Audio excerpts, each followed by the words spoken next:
Crone's out in the hall crying real tears right now. Now, what is she crying about? I don't know. She's upset that she didn't get to ride the Sybian? What is the problem?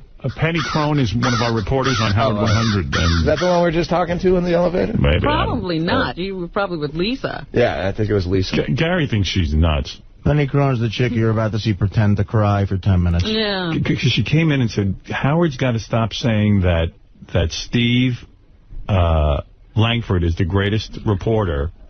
And it's like, what, he's in here doing what is it? Why are you crying? What's going on? Firstly, I'm not crying, Howard. Everyone says you are. No, they're trying to make me cry. What's wrong? Steve Langford apparently has a desk now. Yeah. With the Howard Stern peeps. Yeah. And you always say, you play that stupid music and say he's the greatest reporter ever. And we're a team. Right. So it's like the Giants. Penny, you can't possibly be for real. No, I think it's wrong, Howard. Do you think it's a legitimate statement that Steve Langford is the greatest reporter ever? No, but what about the rest of us back there? What about Shuli and me? No. This is show business. Steve walks in and does the news every day. And it's Steve Langford, a Nobel Prize-winning reporter. He never won a Nobel Prize. There's even a Nobel Prize for reporters. Does she know that Howard Stern News is not the leading news source? Who's this guy? Doug Stanhope. I've been listening to him. Don't put down Howard 100 News. He's the greatest comedian ever, Doug Stanhope. Doug Stanhope won the Nobel Prize for comedy. No, but you know what, Howard? You're insane. How can you be a reporter? Bingo is laughing at you. No. What is going on with you? Are you insane? You're insane. Would you like to tell her where she can go, Bingo? Howard, you want to know what else she's upset by? What? She's upset by the fact that I gave Steve a desk in our office to sit at. And what's the problem with that? Why should he have a goddamn desk? Just, Howard, you and I have known each other how many years? He's waiting to go on rather than sit there in the hall, in the middle of the hall. They give him a place to sit. But Ronnie doesn't let me move. I've got to stand back in the corner, and I'm waiting for Fred to do an interview with Fred, and I've got to stand there for like 2 hours till the show is over. The Nobel Prize comes with a desk. He did not win a Nobel Prize, Artie Don't you think everyone knows he didn't win a Nobel Prize? No, your fans think he's the greatest reporter ever. When you say something, Howard, it's gospel. Oh, and then, stop it. My audience isn't that dumb. No, yes. You're saying yes, they Howard, are? Tell her she's okay, too. And then you won Penny Crone won the Nobel Prize. I won 3 Emmys. And Steve Langford, that pompous little ass, goes, oh, they were local, like Sam Simon. Sam Simon says, you've got little Emmys, I've got big Emmys. Those are local Emmys. Right. Well, I won 3 Emmys, Howard. Come over to my house. I'll show them to you. Well, great. But, I mean, you just... you sound like a little girl. Do you need a MySpace account? You know, you could put your Emmys on it. Do you know Don Imus is one of the most 100 powerful... Yeah, really. Why aren't you screaming about that? I just think, Howard, you're in charge. You're the boss of the Howard Stern show. And you should say, A, he shouldn't have his own desk. A, and B, you shouldn't say he's the greatest reporter ever when you've got Shuli and Lisa G and all of us back. He's great. When we've got he is good. And when he's in here, he's the greatest reporter ever. That's it. And when I come in, you just go, here's this crazy woman who's always having nervous breakdowns. You sound crazy now. I always talk about how great a reporter you are. Never. I've never heard it. Stop it. I think you're a fantastic reporter. I listen to Howard 100 News, and I think you're great. You didn't even hear of her. Yeah, dude, I listen. You just asked me who's Penny. Crone. Well, I didn't know what her name was. It doesn't matter. You know what, Howard? I cannot wait. Fred, I'm going to interview you, Fred. Is that okay? Hey, Penny. I'm waiting. I'm doing my job. I'm not beating off like Steve Langford. This is the greatest job in the world. All I can tell you is that... I just do my job. You won 3 Emmys, but it's not a Nobel Prize on it. And Steve's got the Nobel Prize. He did not. You can't say that, Howard.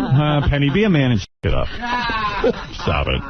What is it, Ron? Dude, she's getting very much out of control out there. She called me a Jew midget.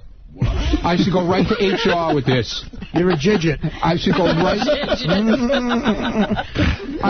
Why don't you turn me in, Ronnie? I mean, what? I don't know what's wrong with you. So Steve got a desk back there. Big deal. Steve's got a desk. Howard, they make fun of me. Everybody makes fun of me every day. I wonder why. They call me a man. They say, Shuli will say, don't slam the car door in your...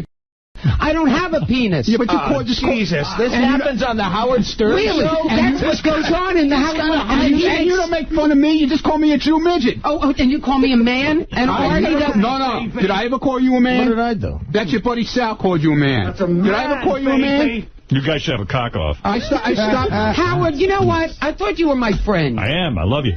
I love your parents. I love your sister. I love you. You know, I love Beth. I love you. I love your dog.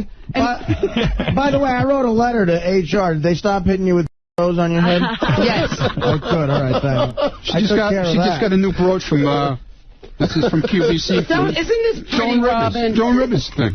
I didn't know what that was. I was like, why is she wearing that's that the thing, Howard. I don't think it's fair, okay? Can you just, everybody lay off of me just for a month? Yeah, even Sam Simon is picking on me now. Why on that jacket would you put a brooch like that? See, I told you. What's your problem? All right. Am I done? I'm always amazed when I listen to this show that people that have been with this show, like you would think you'd get a thick skin immediately. No, she hasn't. She doesn't have it, dude. Believe me. She's getting you purposely hire people who will constantly get upset about shit, or not just you. I'm talking about. It just seems like Please listen, Howard. Okay, can everybody just listen to Howard? Please, I'm talking to you. All right. Okay. Could you just ask people?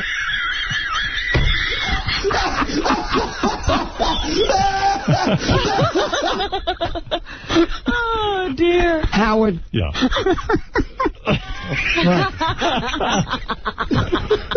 Gary, give Steve a bigger desk. Did you just... Put a sign on it that says World's Greatest Reporter. Could you just... I want Steve to have a giant desk that says World's Greatest Reporter. Hand carved. Go ahead. And you know we'll have it. Nobel Prize. We'll have it.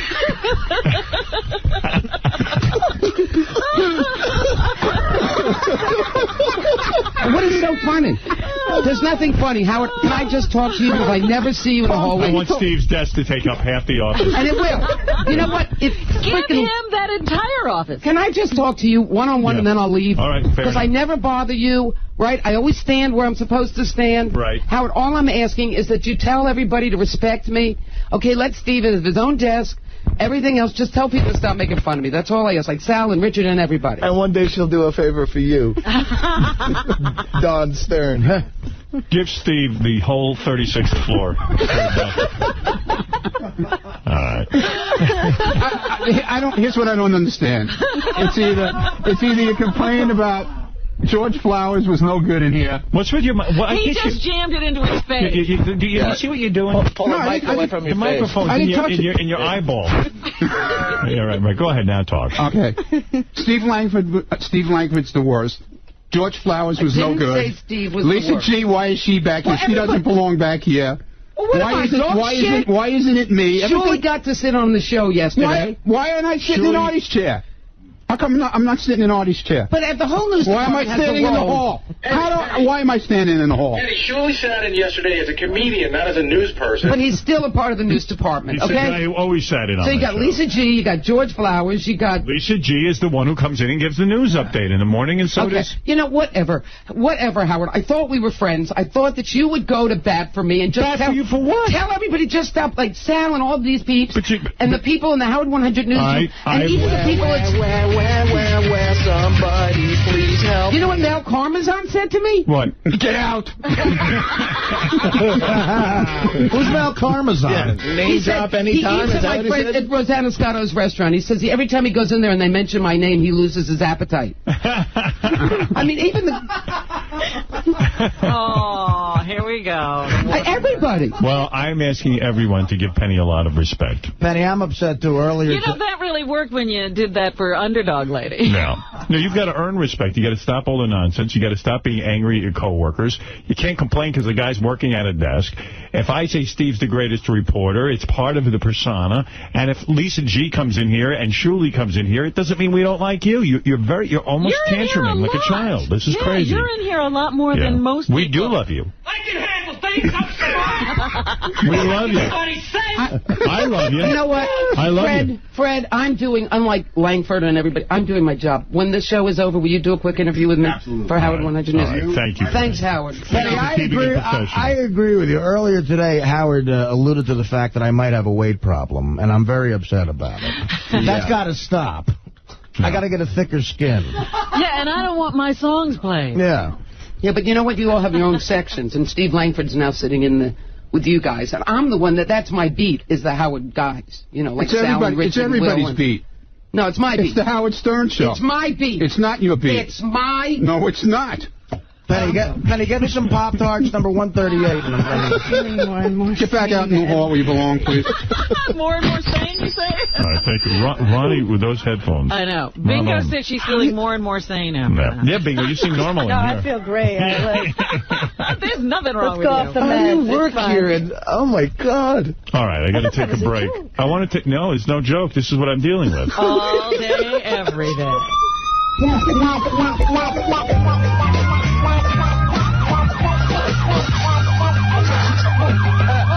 Penny blew the sheriff while she backed off the deputy. All right, everyone give Penny some room to breathe. And, you think she needs room? I think she needs some room, that's all. She's having a breakdown. Can we take a break? I need another Percocet. All right, we're going to take a break. Bingo, you go get your lithium. Doug, you go get your shrooms. We'll all take our meds. That's right. Yeah. And see Doug tonight. Khyber in Philadelphia, and tomorrow night at Sal's Comedy Hole in Manhattan. For more information, go to DougStanhope.com. And I think you might even see Bingo there, if you're lucky. I may come to the show tonight. I can't wait now. There you go. I'll be in Philly. I love Doug. Yeah, there's pictures of Bingo on my photos page on my site. Oh, good. Yeah, I want to see Bingo. Bingo Wednesday for Beer League. All excited about that. Although... I've been hearing some things. What do you mean? I never know if I'm going to send Artie over the deep end, but I always feel obligated to tell him what I hear. What do you hear? You want to hear something? Go ahead. So, you know, Sam Simon's in town, the great Sam Simon, who is preparing this incredible show that you're going to hear. In fact, I had to lay in some lines yesterday. It's going to be our half hour. It's called The Bitter Half.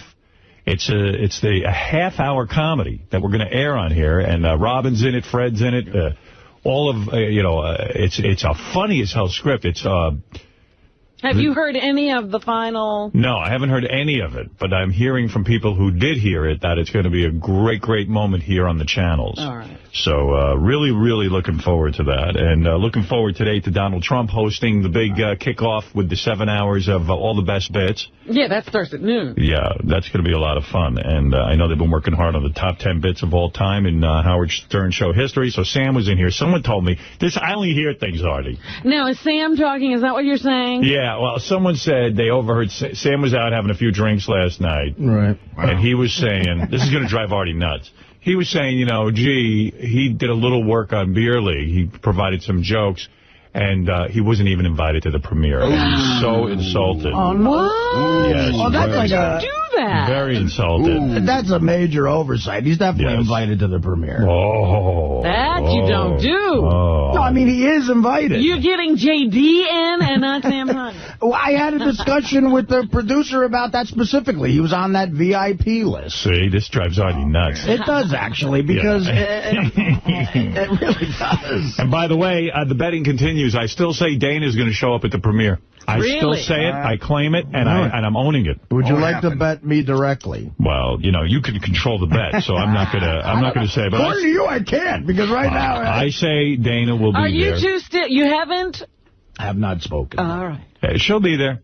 She ain't missing this. It's a whole week away still. Well, maybe quite a week. Maybe she'll crash it. Beth bought a dress for the premiere. That's very nice to hear. It's barely a dress. I can't wait to see that. She goes, I'm getting decked out for Artie's premiere. The red carpet action there. For the red carpet. And she showed it to me. She put it on. I said, I don't understand how that's you don't even know how to, it gets on. Huh? Yeah, I said, I don't understand the dress concept there. Is she one of those women that never wears something twice? Like, does she, like, retire a dress? She'll wear some things twice, but I got a feeling this one's coming out only once. Wow, I'm honored. Yeah, yes, so she said to me, do you think anyone else is getting dressed up? I said, well, Robin will get dressed up. Sure, Robin's always elegant at these things. Always. I'm hoping she's going to show some titty. Your co-stars will be dressed up, I'm sure. The girl in the movie will she'll probably get a little decked out. She's very sexy. She'll look good. Yeah, she'll look good. Well, there you go.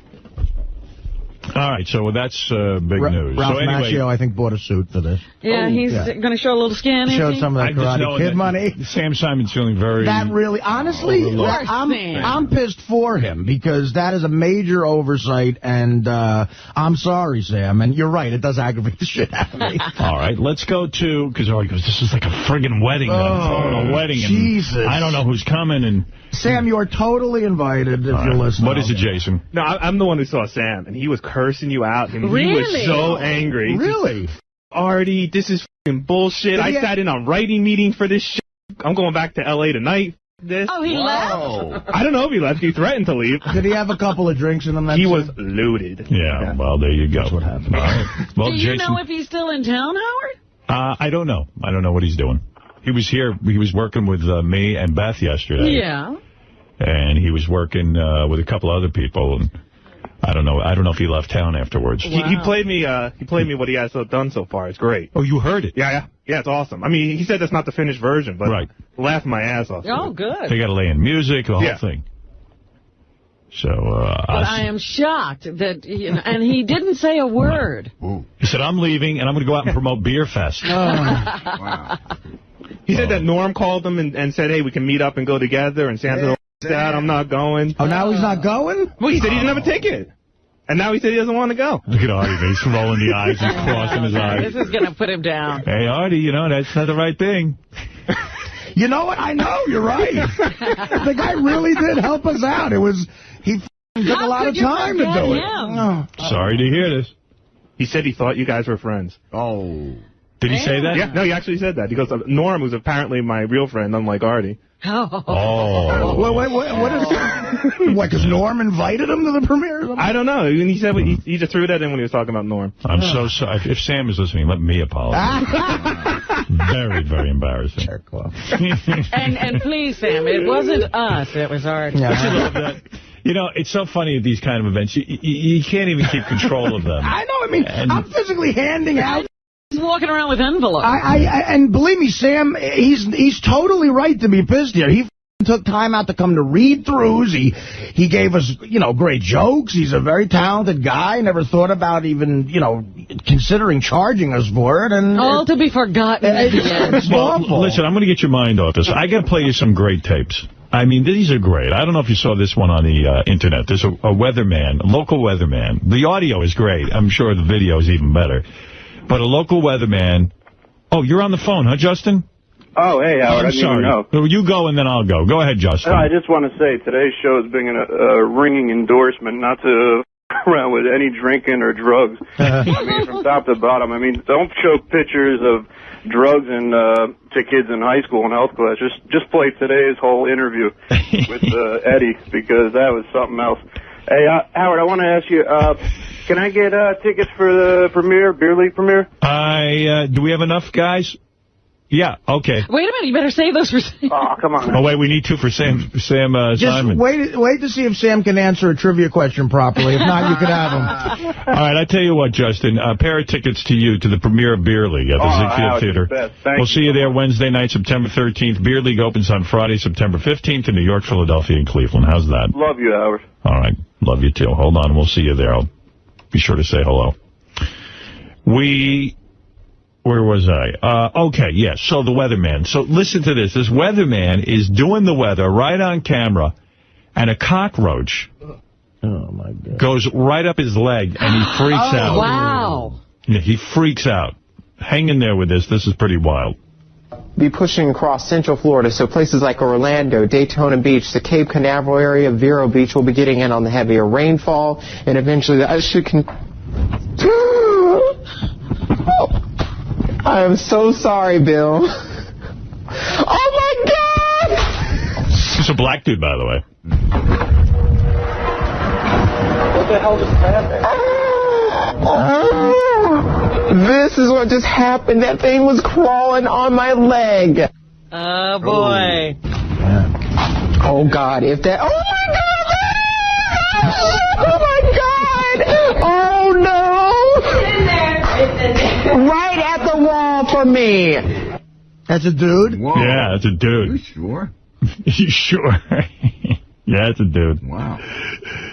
Like you guys wouldn't sound like that. I mean, I would get pissed or freaked, but I don't know if I get that high. Sausage. Are you afraid of bugs? Me? Yeah, they freak me out, but I know when I'm on camera, there's no way. You would never get that squeal out of you? I don't know. Did I tell you the story? I was working with Bob Schimmel a couple of years ago, and this was so fucking funny.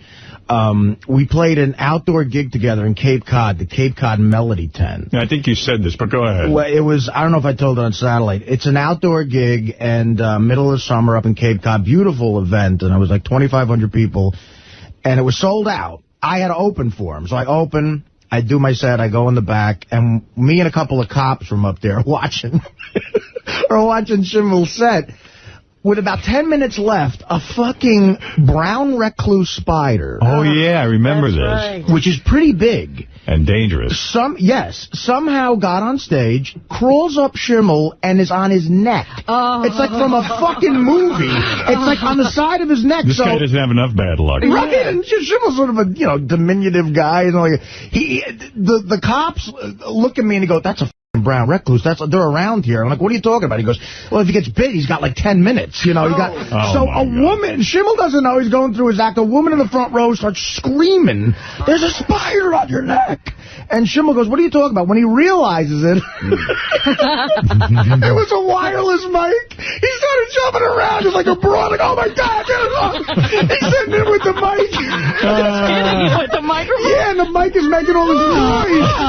And he's just trying to get it off. And the thing finally, falls, gets on the thing, and scatters towards the audience. These women in the front row dive away like they're stuntmen, and it just went in the crowd, and then people wouldn't sit back down. Wow. And Schimmel is a pro. He went back in, he got the crowd back, he killed yeah, exactly. It almost looked like that, but the cop said, look, they're around here, and they're very poisonous. Wow. Yeah, see, you don't know what you're going to do in a moment like that. You don't know what noises you're going to make. You know what, Robin? I said if I didn't open, thank God I opened. If I had I don't think I would have got on stage. I was like, I want the place fumigated.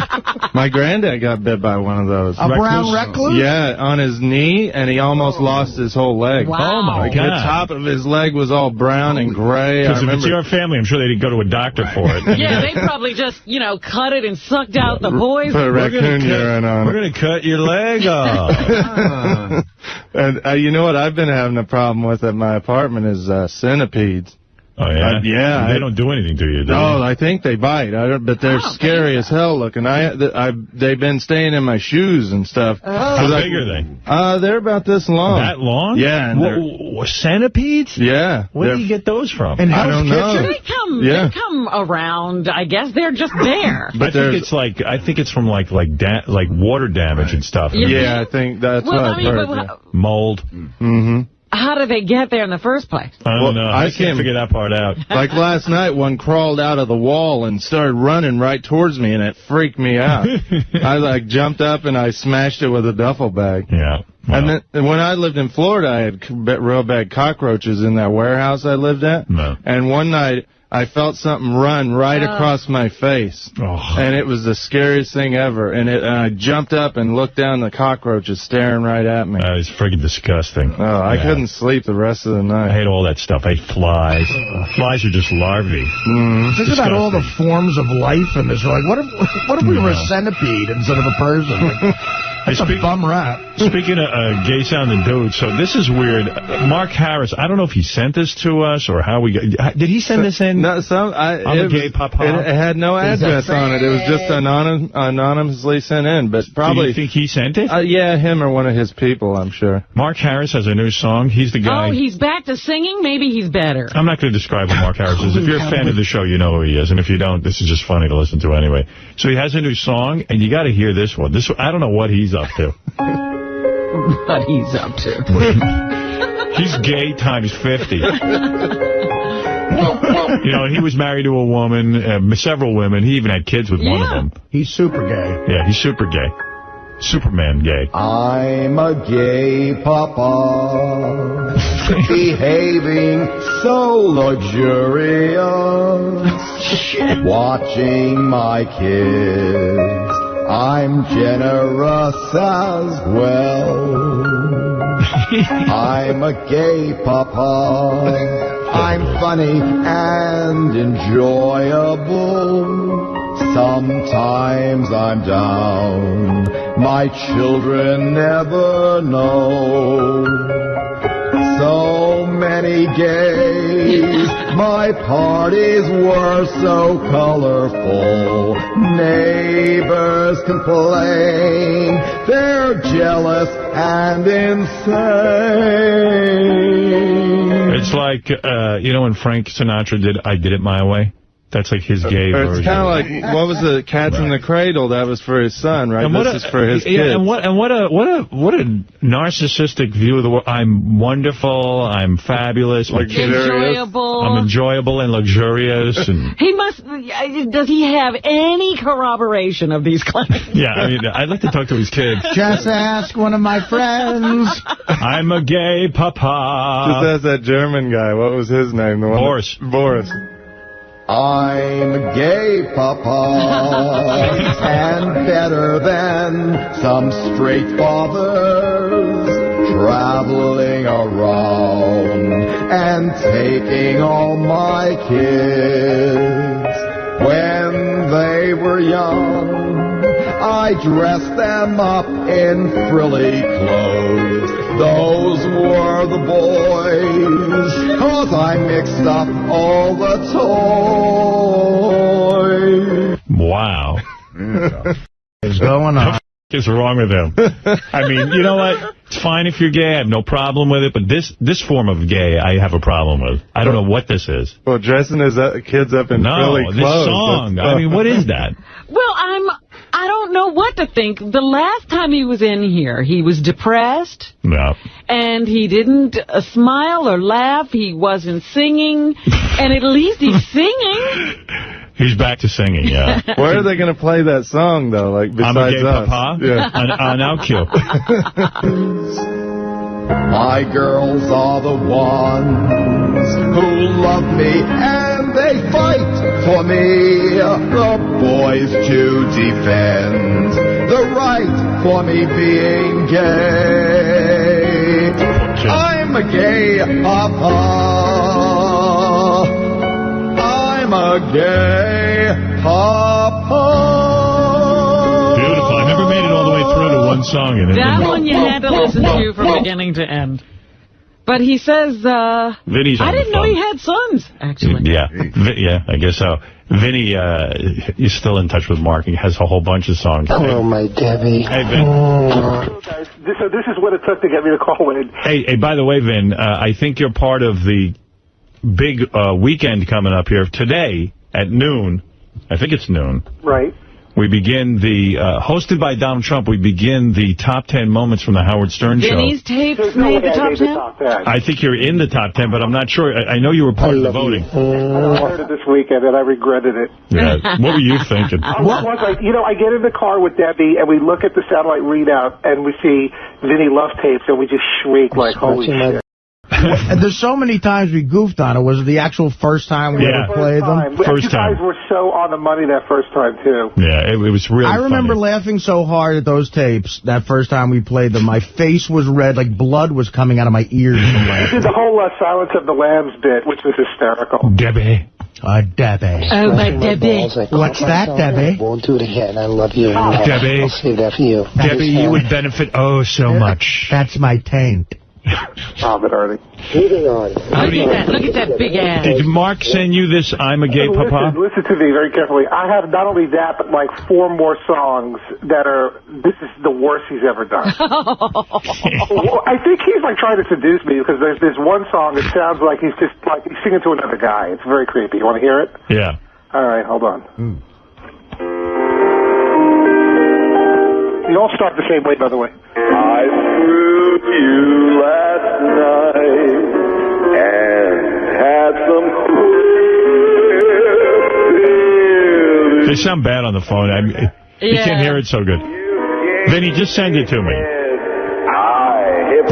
There you go. I'm not going to listen to it. But it's really, I screwed you last night and had some queer feelings. Oh, God. I hung up on Vinny because I couldn't hear the song, and it would have taken me an hour to get through to him. I can't wait to get that. So, Gary Garp, Jeff the Drunk, you're on the air. You still got that job? Yeah, you working? Hello, Howard. Still working? I'm working. Yep. He opens a door at a supermarket. Not the front door, the back door. I'm the back door man. For deliveries. Yeah, you couldn't have him at the front door. Making $7 an hour. Jeff, did you Jeff, did you call me last night? Yeah, what's up with that freaking premiere?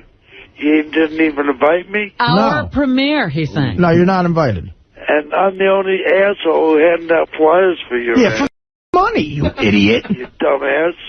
Yeah, well, you don't even have nobody. I'm the only one who would do it for you. And you asked for money. So? And now you're calling Artie an idiot? Well, because he didn't invite me. But no, you can get tickets for JD or whoever. Well, JD works here. First of all, he's not your dad. He gives you money for doing nothing, pretty much. Dude, I threw you a bone. I said, do something that a 2-year-old can do, and I'll give you $600 for it. And then you said, oh, he probably didn't even fucking do it. Probably threw it with the garbage can.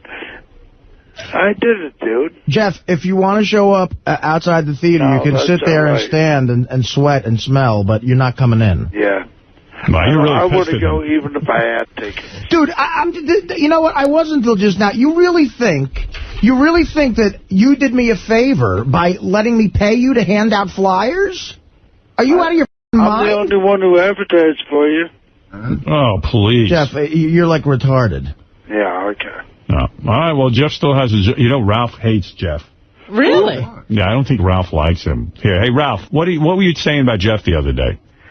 I don't know. He's just really... I mean, first of all, he's vile. You know, he's just, like, kind of gross to look at. And then he's, like, getting all pissed at Artie because he didn't get the money. And again, here he goes. He's like, he didn't do Artie a favor. Artie paid him. And it was a mercy. Get that. Yeah. Right. I mean, come on, Jeff. Think of the logic you're using. Well, and you know what? You f***ed up, man. Artie would have had you at the premiere if you weren't such an asshole. Yeah, right. All right. All right, Jeff. Jeff, you don't get that, what we're saying? That you didn't do me a favor? I overpaid you for doing a little task. Yeah.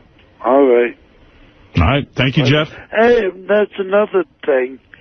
Why aren't I in the football picks? That's another bullshit. That's not my decision. Yeah, Jeff, the whole world revolves around you. You should be in every bit, and you should be at every premiere. Oh. People should just pay you. Yeah. Douchebags. Hey. Don't call me a douchebag. Jeff, don't you have to get to work? What's going on? Yeah, what happened to your job? The door won't open now. You want to hear from my manager? No. Where are you now? You at work? Yeah, I'm and you're on the office. and you're on the phone to us. Yeah. Well, he gave me permission to call in. Multitasking. What? Multitasking. That's it. All right. How's your manager think you're doing on the job? Oh, you want to talk to him? You guys want to talk to him? I guess. I guess, yeah. Hold on. Yeah. Manager. He needs to be managed. Hello? Hey, how you doing, man? Good. So how's he doing? Is he, like, doing anything good? Actually, he's been really good so far. Yeah. Well, it's only 3 days. Yeah, no, he hasn't screwed anything else up. What exactly does he do? Hit a button? Nah, he opens the door for the vendors when they come in and out, and I got him taking out trash and milk crates. Can he do it? Because he only has that one good hand. Yeah, can he really he can do it. It takes him a while, but he can do it. Yeah. He burst up quite a sweat taking out those milk crates. Does he smell? No, he's been good so far. And does he put up any? Did he give you any hassle about anything he has to do? No, Yeah. he made me listen to his CD with Willie Nelson. Oh, my about God. Yeah. Has he shit his pants yet? Not yet. Yeah. No. Hey, good. Hey, listen, I hope he holds on to his job. Yeah, he's doing good so far, so. All right, cool. This guy hired him because he's a fan of the show, right? Yeah. No, he just, I've seen Jeff around, but... Do you really need someone to do this job? What's that? Do you really need someone? Yeah, well, we just started locking our back door for vendors, and it's been a pain in the ass for people to come back and open the door. So now Jeff sits there and lets them in and out, and it helps everyone out. So like a bread delivery comes, and the bread guy goes, hey, I need to deliver, and then Jeff opens the door for him. Yeah, he'll open the door and All help right. them in. And then, But just like a doorstop. Yeah, but so what? At least he's working. Yeah, he's doing something. He's doing a good job for us. All right. Okay, cool. All right, I'm glad to hear it. Yep. I still say it's not going to last. He's going to f something up. Jeff could be replaced by a windy day. Does Jeff have to do any kind of security, like look in and make sure it's really the guy? Well, I guess he's got to know the guys first, so he's pretty much letting anyone in, but... Yeah. Doesn't he have to determine whether or not to open the door for someone? If they ring the bell, he's going to open the door. We don't really have a window there, so... All right. He said he was the bread guy. I didn't know he was Al-Qaeda. Somebody's here from Bin Laden Bakeries. All right, thanks, man. All right. All right, later. He is a piece of work, that Jeff, man. Holy shit. They just get people doing shit, though. It's crazy. Yeah. Well, if Jeff will open the door for anyone, why bother locking it? I don't know. Exactly. What do you want to say, Ralph? Hey, you used to have a chick who worked for you in the organization who used to like to have dogs lick her. I don't remember anything like that, and that must have been off the air. Well, yeah, no, she didn't. She told me in strict confidence. I can't say who it is, but you would definitely know who it is. Wow. I thought I told you off the air. I never told you? I don't think so. She used to let her dog lick her? Yeah. Until she, orgasmed? It was like her friend's dog. It happened, twice, and she kicked back and, got into it and got off on it. And why would she tell you that? You think she'd be ashamed? I know. I don't. Oh, that's just disgusting. That's absolutely hideous. When I tell you who it is, you get even more disgusted. Is she really? Oh, I don't. You got to tell me off the air. All right. Yeah. Later. She works here. Man. So she's happy to know Ralph will be telling you off the air. Must be like an intern or something. He used to get information out of these interns. Yeah. Ay. I have a really steamy, embarrassing secret. I think I'll tell Howard Stern's best friend. Yeah, I'll tell Ralph. That's a good idea. I can't wait to find out who it is. Do you want to know who it is? Yeah, I do. Of course I do. I just think that, I think she assumed Ralph wouldn't tell anybody off the air. As long as we don't still encounter her every day, because I don't know if I could... Yeah. We were just talking about how the world has changed, even since the 80s. To me, the biggest change, there were two big things that I remember, is videotaping, being able to have your own VHS recorder, and a fax machine. That really blew my mind when you didn't have to do anything except fax. I mean, it was crazy when the personal fax machine came out, how it changed the way people do business. And now that seems archaic with email. Email. Are you kidding? Sometimes I sit in my house and, Dan, the song parody man, will write a song parody. He'll send it to my email in a second, and he's done it on his own computer. He didn't have to go to a recording studio to record half that crap. Even the Baba Booey songs, the fans send them. Yeah. They just need a computer. Oh, it's amazing. And you talk about videotape. I mean, videotape has been replaced by recordable DVDs now. Right. Oh, even last night I'm playing chess against a guy in England. I didn't know he was in England. That's unreal. Didn't matter where he was. Didn't matter. He beat me. Did he? They can beat you in any country. He had offered me a draw, and I turned it down, too. I was stupid. Will that ruin your night? Yeah, ruined my night. Ruin your night. I crawled into bed and watched Dancing with the Stars, which couldn't even cheer me up. Oh. It's funny. I was watching the A's Detroit game, and Ralph called me and said, you got to put on Dancing with the Stars. He was giggling. I didn't pick it up because I happen to be going in and out of consciousness. But he said, he giggled into my phone, you got to watch Emmett Smith dance. I'm telling you, you'll laugh your ass off. Jerry Springer was actually pretty good last night. Is Emmett Smith funny? Emmett Smith was good. Yeah. He did a samba, Artie. I called Beth 3 times during it. First of all, 2 of the couples have already hooked up romantically. And I said, she goes, that's right. And then Beth's brother yelled out, she would have been with Jerry Springer. I said, yeah, well. Who besides Mario Lopez is hooking up? The girl, Willa Ford, who they call a rock star. I've never heard of her, but Willa Ford, who looks pretty good now because she's been dancing and her body got pretty tight. She was definitely on our show before. Yeah, I know that name. Well, Willa Ford hooked up with her dance instructor, and they're all romantic and taking romantic walks on the beach. It's like a whole love affair going on. Because Mario Lopez is rubbing down the girl at the side of the pool. Oh, it's unbelievable. It's like The Bachelor. It's a soap opera now. Yeah. I got a feeling, though, he'll be dumping her as soon as the show is over. Yeah, that's just for the show. Isn't that the guy who cheated on his honeymoon or something? With what was that girl's name from the Doritos commercial? Allie Landry or Allie McGraw or something Allie Landry. Alibaba. Allie Landry. Alibaba and the 40 Thieves. And, here's the guy. He cheated on their honeymoon. Show business considers him a joke. He's even a guy we'll goof on. But, God, I'd love to be Mario Lopez.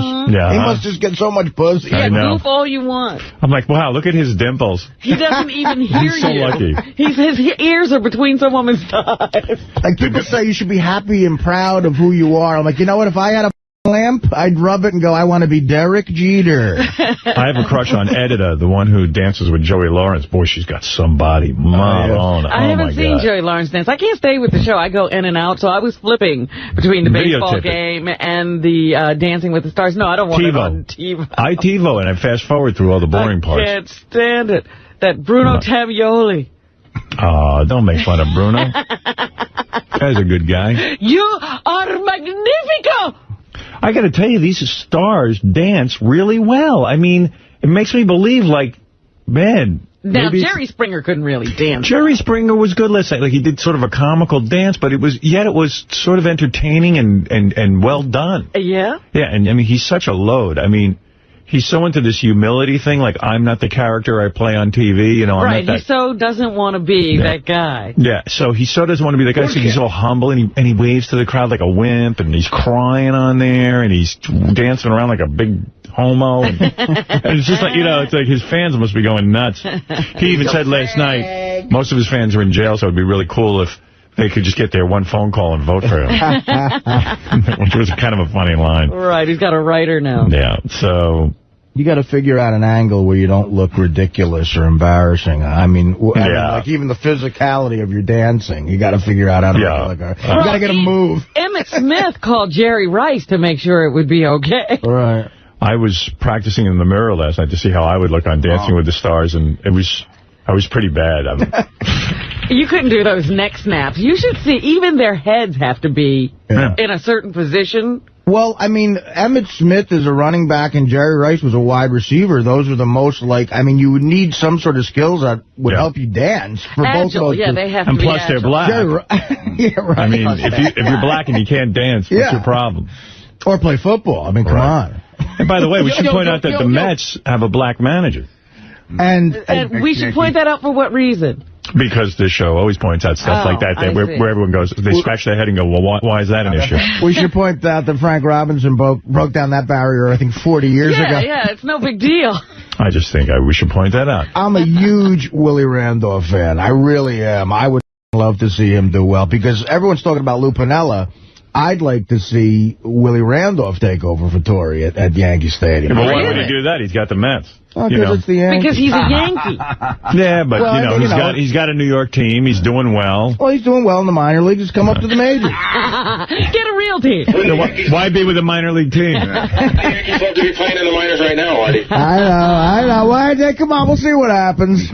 Yeah, we'll see. It already happened. The Mets are in and the Yanks are out. We'll watch you make out with Blue Iris is what we'll do. Pending a clean blood test, Rob. By the way, this is funny about Blue Iris. Blue Iris evidently gets a blood test every 2 months. Uh-huh. So she said... like every good porn star. So she called up and she goes, wait a second. What about Artie taking a blood test? She called now up. It's getting ugly. She goes, he's a heroin addict. And I go, you know what? I'm not sure who the loser is here. We should trust you that you never shot. I never shot a fucking needle. Artie, the issue was that she's heard on the show that you might have been with whores, and that's where she's afraid. How dare she? Now it's getting insulting. Whores? I'll take a blood. When do I give a shit? There's nothing wrong with him. Actually, I just had one. When did I have one? I had one for the movie. That's a year ago. So. There you go. You could have gotten something in that time. Oh, yeah. You've been up to some bad things in a year. You haven't lived a clean life. Actually, I've slept on a lot of dirty bedspreads and, like, St. Louis Best Westerns. And that is true. My test? What about Artie? Oh, I'm insulted. You get into this whole Mets-Yankees thing. I was reading, let me see if I can find letters to the editor real fast. I wish I could. It also was announced, I believe, that A-Rod is going to stay. And I think that has mostly to do with the fact that he's not going to waive his no-trade clause. Yeah, of course not. Why should he? They can't get rid of him. He's going to hang out. So it'll be him and Torrey. He'll be back next year, I think. Then you won't be in the playoffs next year either. Why am I hearing that weird noise? We gotta win one. Hey, listen to one this. October series. Here's a great letter. It says, Artie will like this one. From the Daily News. When your Metsies win 10 straight division titles, make the playoffs 10 straight years, and win 4 World Series in those 10 years, you will grab the headlines from that other team. Until then, the Metsies will always be second place in New York. See, that's a Yankee fan. Can't be happy for the Mets. Yankee fans will not let go. I don't recall too many Met fans being happy for me when I won. I mean, it is... You guys started it. Think of the standard the Yankees set. Think of that organization. I mean, 10 years in a row they're in the playoffs. Jeter's never known a year where he doesn't make the postseason. Think and of they're the called embarrassment losers. when every year they have to go home. Well, it's very annoying that the Yankees fans can't accept a loss. I mean, okay, they got into the playoffs and they lost, but I mean, it's ridiculous. Well, it's true. We do this to ourselves. Right. We're all mad when any other team would be like, hey, great year, you know. Right. Yeah, looks promising for next year. You know what was funny? You know, because if you watch the Yankees and then you go to Shea Stadium, the Mets have, you know, posters and paintings whenever they're like the division winners, or you know. Yeah, they have time to paint a mural for every year. And it is embarrassing. Right, Jacob, you're on the air in Riverside.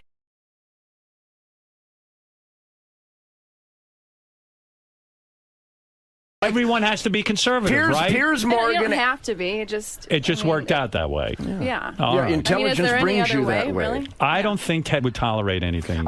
Piers Morgan, I'll be on Piers Morgan's CNN show coming up this next Thursday, the 19th.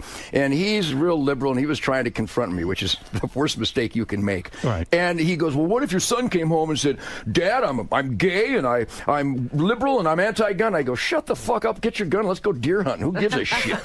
Do all the boys, do you hunt as well, Sasha? I have, but I don't. You don't like it? I'll go with him on his birthday and sit in a blind with him while he's hunting. And if you sit there and say, listen, Dad, I hate watching a deer die. I don't really want to see that. I don't particularly enjoy watching it die, but I can turn She sure likes to cook them. I do like the meat. And was your dad unbearable about you dating? And was he constantly carrying on about Quite the opposite, I think. Yeah, I mean, really? I had my boyfriends around all the time. But you wouldn't discuss sex with Ted Nugent, would you? I mean, that's not the thing. Oh, my God, you're really putting me on the spot here. Yes, actually, I did. You did?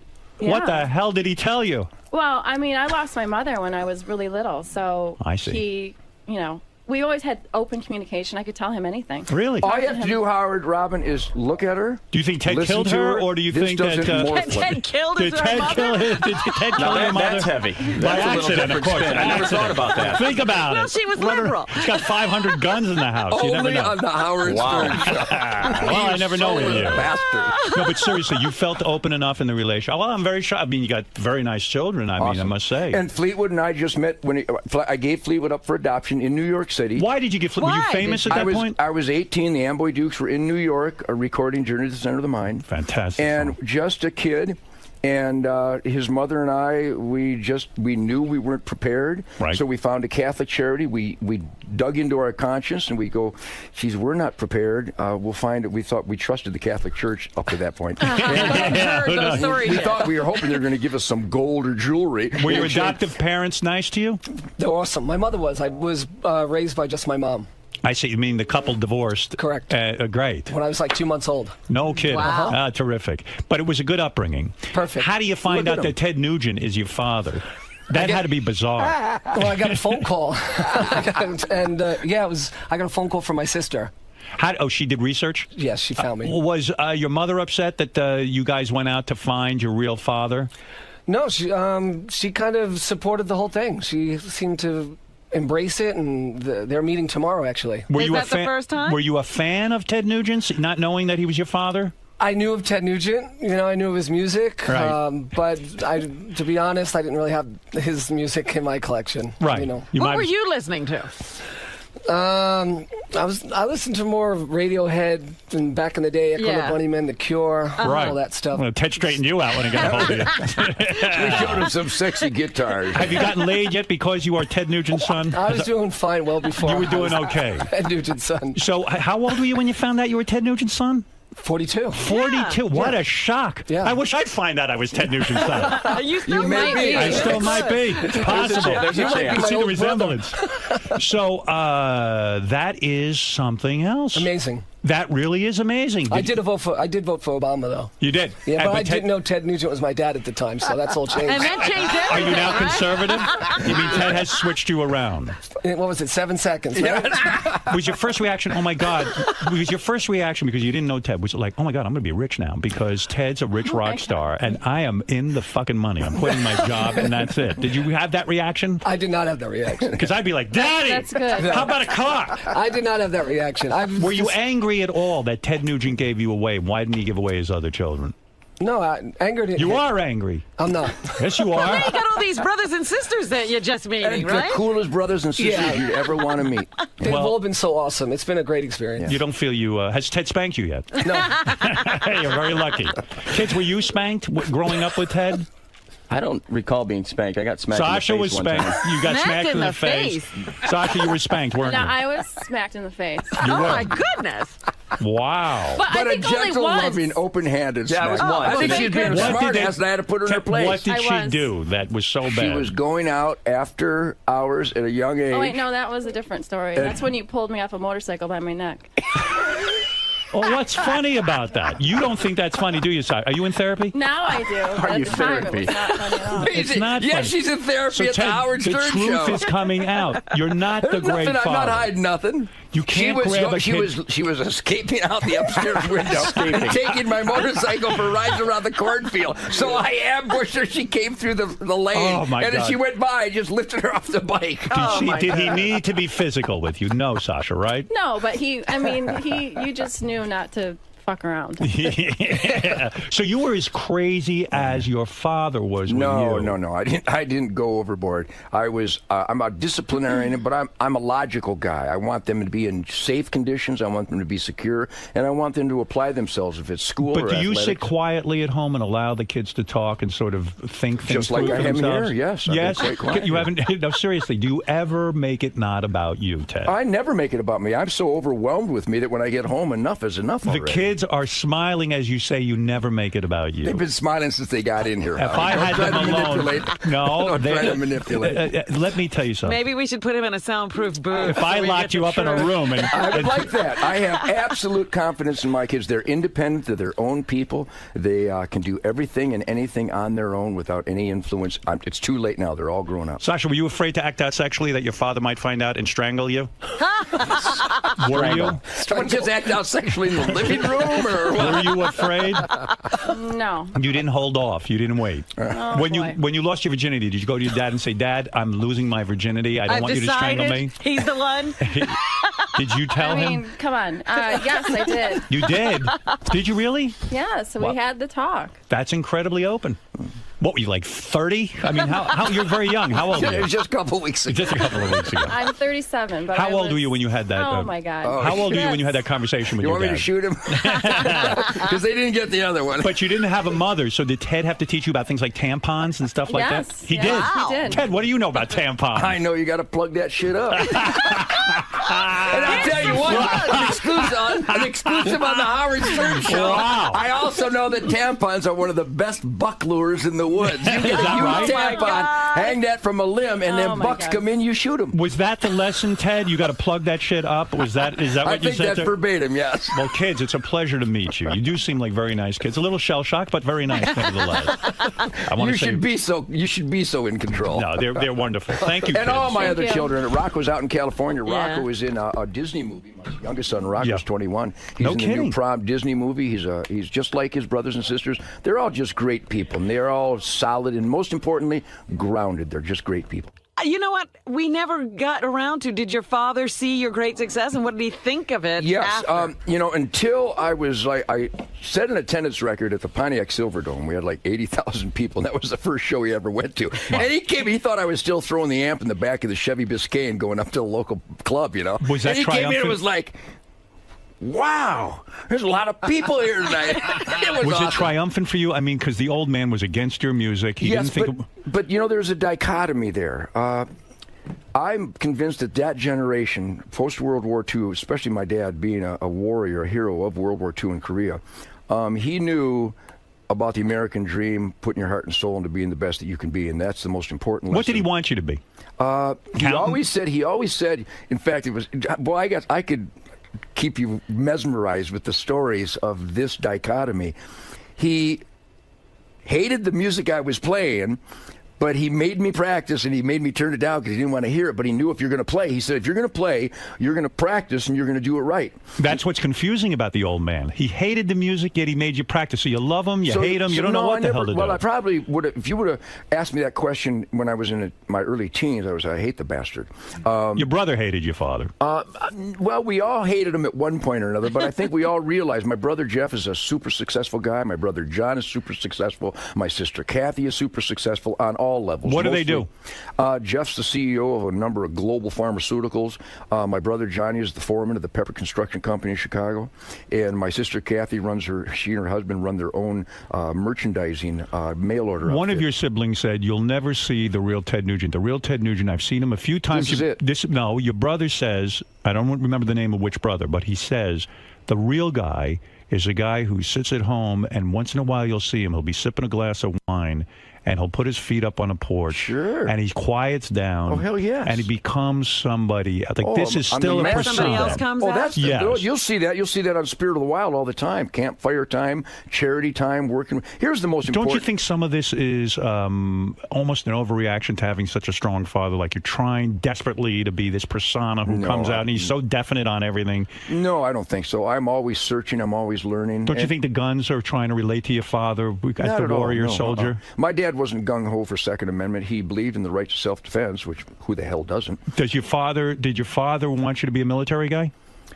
That was never discussed. My brother Jeff was in the Army. Right. When I was the right age for the draft, I registered for the draft, but I never got drafted. There's all these stories about how I shit my pants to get out of the draft, which is just malarkey. It's just bullshit. I never avoided the draft. I had a one-wide deferment because I was in the Oakland Community College in Detroit. I was never called in. When you would sit in your room and practice your guitar, because you brought your guitar today, what is it that you were obsessed with as a young man? What would you sit and play? Well, stop and think. I mean, there we were. Les Paul had just electrified it.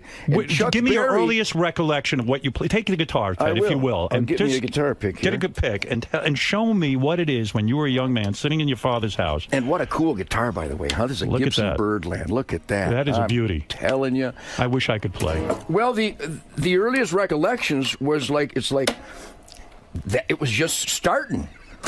You know what I mean? It was all experimental at times. See how this works here. Let's see if that doesn't do it. Let's see if that what is the earliest memory you have that turned you on?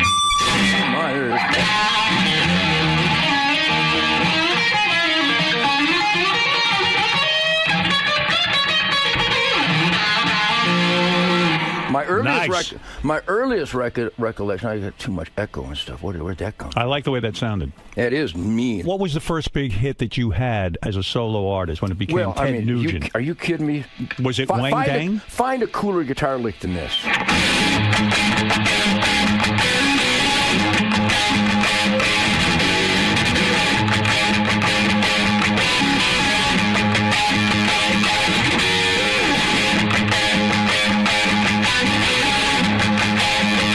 That's so cool. I can hardly stand Those myself. are sexy guitar licks. That's Stranglehold. Yes, and that was a big hit for you, right? Well, the whole record started selling millions, with Hey Baby, Motor City Madhouse, Wang Dang. And you wanted to make Wang Dang Sweet Poontang the official Michigan soundtrack. I did. I got some heat on that. I think it is, by the way. Was Wang Dang your biggest song in terms of hits? Cat Scratch Fever was the biggest at some point. And that's...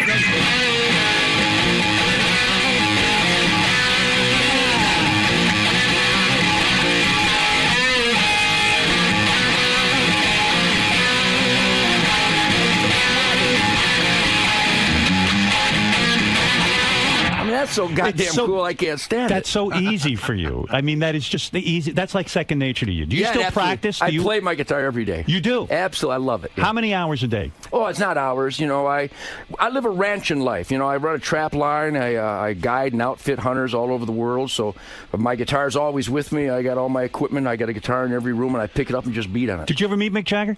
I did meet Mick Jagger. I met the guys. I hung out with Keith Richards in New York City. Do you get close to any of these guys, or they're just not? Well, close at the time. We have a musical mutual admiration society because we all come from the same black artists, right? And we all reminisce about that and kind of talk about the origins of our inspiration. So I get along fine with them, but I lead a different life. I'm a homebody. I love home. I tour all summer. I'm going out all summer with Derek St. Holmes, greatest vocalist, guitar player in the world. Mick Brown on drums. Greg Smith. But you're a Tea Party guy, right? Well, certainly the Tea Party represents what I believe in: the Constitution, the Bill of Rights, and we the people taking our country back. Are you because you're not a racist? Because you are a man who I assume loves black culture, black music. I like to think of myself as a huge black guy. Anyhow, you're a black man, aren't you? I'm a Motown funk brother motherfucker. Yeah, that's what I figured. All right. My band is called the Nigerian Rebels, by the way. So some people buy tickets and they think they're going to go see a black band. Right. Well, I mean, my guys, it is all about that black thing, that James Brown, Wilson Pickett, Sam Dave, Mose Allison, all the original black blues guys,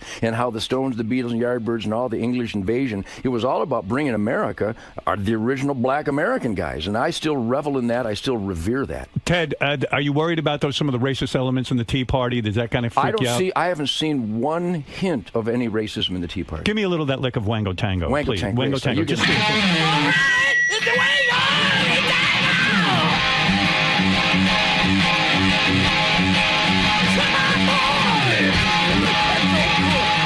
Oh, that is cool. Those are great, sexy lyrics, right? When I say sexy, they're all sexy, man. How old were you realize the guitar was going to get you laid? How old were you?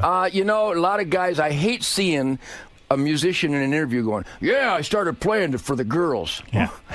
Well, that's pretty pathetic. I started playing for the music, and I still play for the music. The whole girl thing, the whole sexual adventure thing I don't think has anything to do with the music. Oftentimes, I believe it's in spite of the music. And if you see my wife, Shemaine, you'll see that you don't want them attracted to an alternative lure. You want them to come into the spirituality of what Well, you're right, though. In fact, I'm always right. Everyone gets... I'm always right. That's true.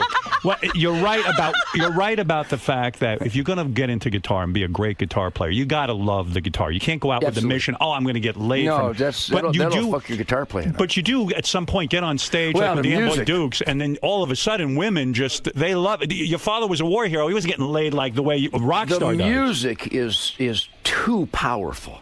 Yeah. The girls have no control whatsoever. They lose it. Especially my music. When you hear Stranglehold, you're done. You got to fuck, though, many women at one time, right? It was horrible.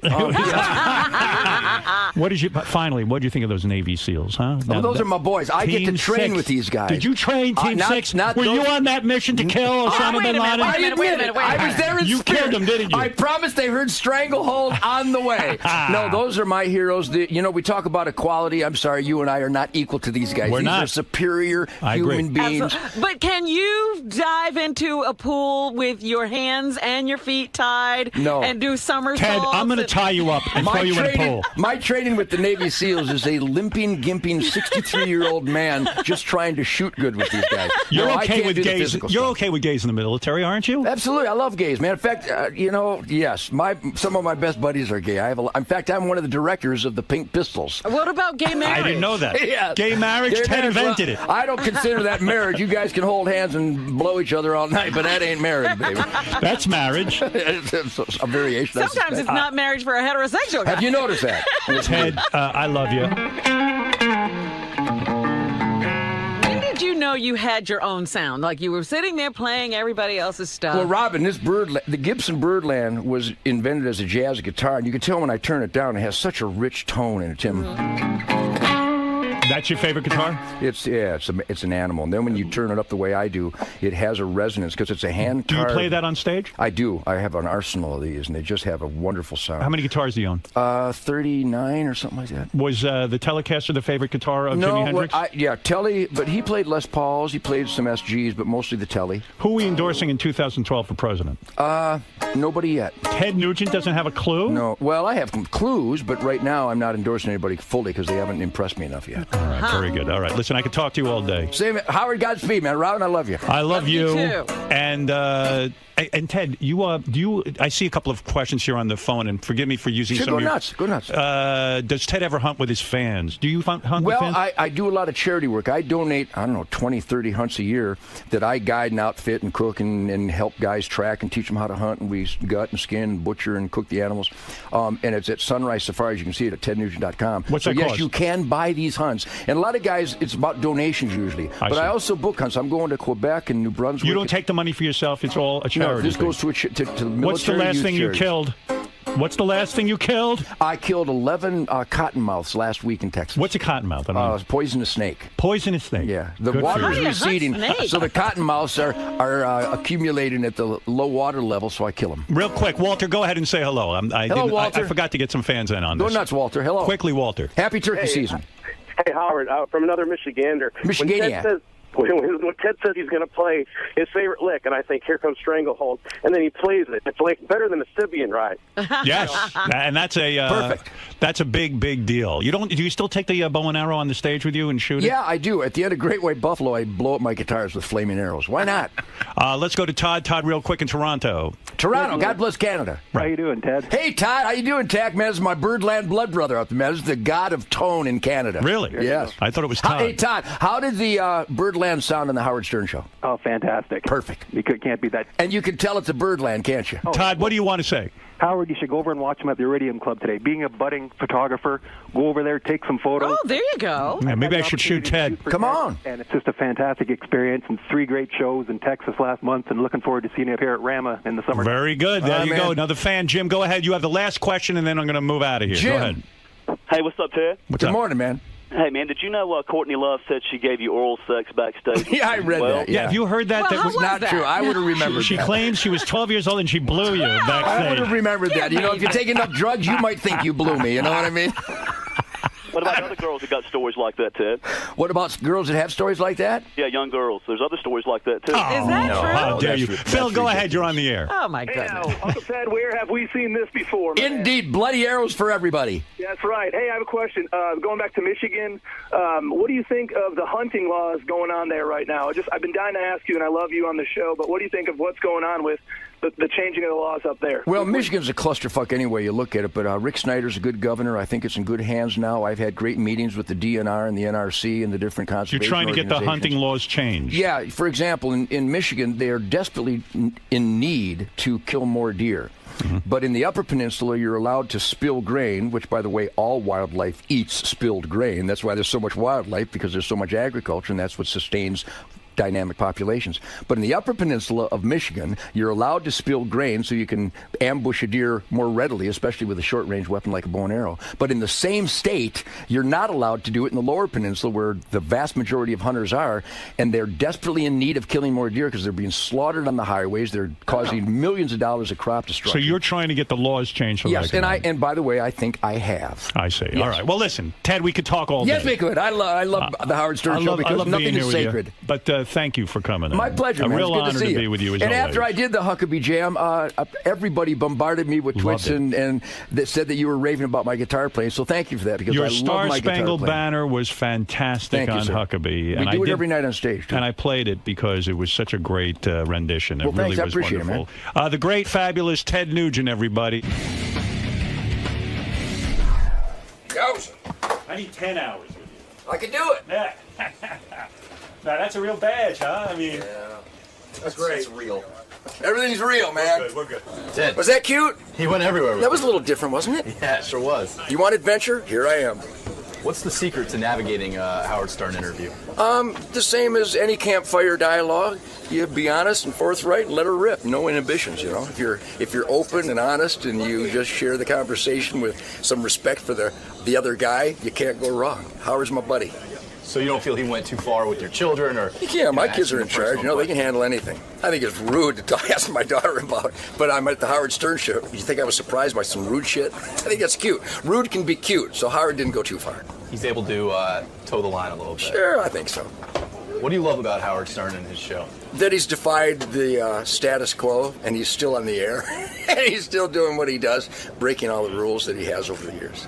There's a lot of Plus, he's got a good heart, you know. I know he turns it on for the professional Howard Stern, And that's what we have to do. And he's doing a fine job. I like Howard Stern. At the core of it, he's a good guy. At the core, he's my blood brother. Howard Stern, right here, official, documented on film. Howard Stern is Ted Nugent's blood brother. All right, man.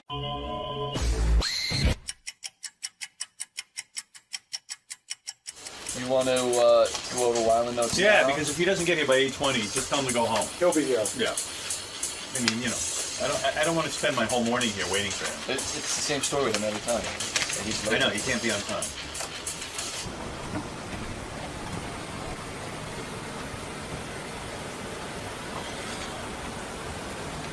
You know, the thing is, I warned them to not be late because he was an hour late last time, and I almost sent him home. And I was very clear with the publicist. I was like, he's an hour late last time. If he's late, it's going to be an issue. And if he's not up here by the time we finish the spot, Howard's going to tell him to fucking go home. It's going to be ugly. Yeah. And I warned him. I don't know. All these people find a way to get to other shows on time. Is he ready to go? No, he's not even up yet. He joined Velvet Revolver just for the money. He said he was getting high at the time. We got to bring Scott Weiland in, so let's get him in. Come on in, Scott. Where should we be? You can come in with us. We'll go into the other green room. Okay, great.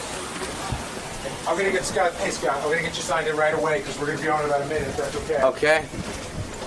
Chris? Author.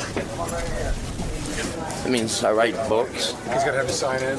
Scott Weiland has written a book about his life. You might say, hey, Scott, you're too young. Does he remember it? I don't know. Some of it I don't even know that he really does remember it. I think it's other people telling him. Right. Scott, of course, is a founding member of one of the greatest bands ever, Stone Temple Pilots. There he Also is. in Look at Velvet him. Revolver. There he is. Still going strong. Was in Velvet Revolver. 3 hours of sleep. What'd you say, Robin? I said he was in Velvet Revolver. Yeah. He's not anymore. No, he got rid of those guys. That didn't work out well. Hey, man. There's many things that I know that you do not. Well, go ahead and tell me some of them, because I'd like to know something. What do you know? What's one thing you know that he doesn't? And you might be surprised that I know it. Okay, well, then I won't tell you. What do you have? What are you referring to? No, just Velvet Revolver, that's it. I know you hated Slash's wife. Because she showed up at every fucking rehearsal like Yoko. Actually, what happened was it started out that way with Slash's wife. And it really was a problem with everyone in the band. And then by the time that the band... the last 6 months, everybody's wife was fucking pain in the ass involved in the band. How does that happen, That's man? great. I love that. That's so not cool. But it never has happened in STP. I have Absolutely not. Never experienced that ever. And you know why? Well, here's what I do know. Velvet. First of all, Slash was like.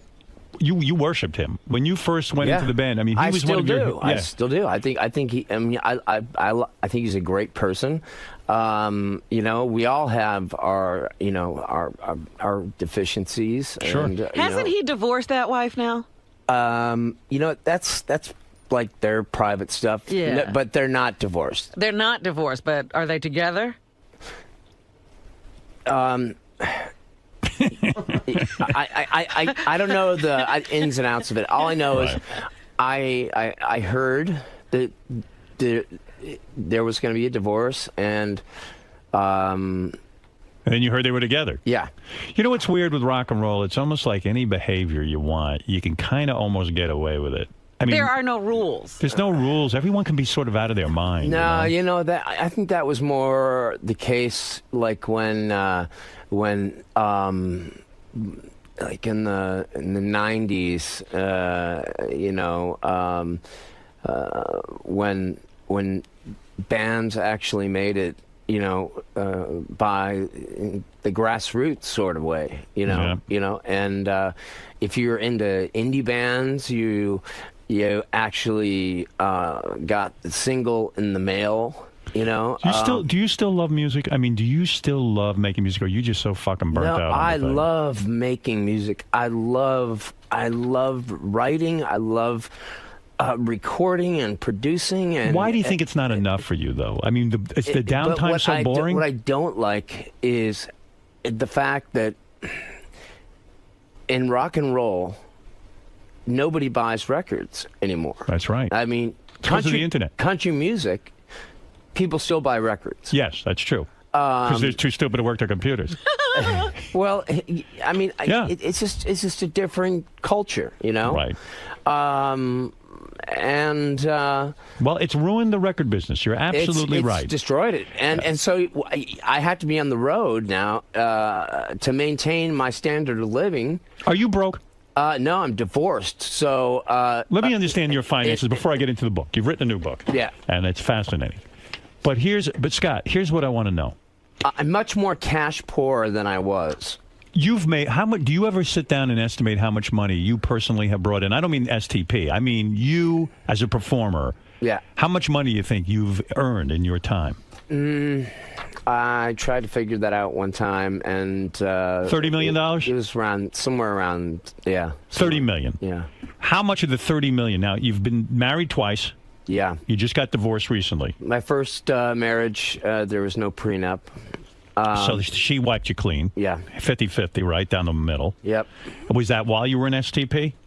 Yes. So she even probably got a portion of your money that you made post-divorce. Yeah. Right. Publishing everything. She didn't take as much as she could. She didn't take that. No. Okay. But we had a house in San Marino that was gone. Just a dream home. Yeah. Gone. Does she still live there? No. Okay. She actually is a wonderful person. I'm very good friends with her brother. Still, he lives in Northern California now.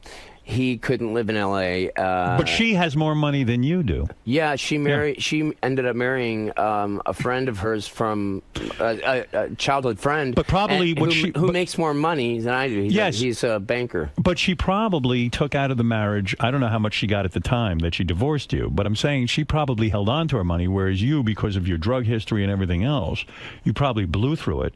Then marry your second wife. You had to pay her off. I mean, that's a recent divorce. Yeah. The drugs. Have you ever calculated how much money you've spent on drugs in your life? It's not the drugs that cost the money. It's the rehabs. Yeah. You know. What do they charge for rehab? A good rehab. At the time when the economy was really rolling. Yeah. It got up to $90,000 a month. Jesus Christ. And you would go away for 5 months. That was the time that I kicked heroin. Right. Yeah. So, I mean, between the drugs, the craziness, the rock and roll lifestyle and all that, you really weren't left with a lot. So you've got to go out on the road. Yeah, but I have money in stocks. I have money in I have money in I own 2 homes. I have money in my retirement. But you have to work in order to, as you say, maintain your lifestyle. Yeah, I have to, what I pay every month to my ex and to my two children is fortune. It's staggering, right? Unbelievable. What do you have to pay? What's your nut? What do you have to come up with?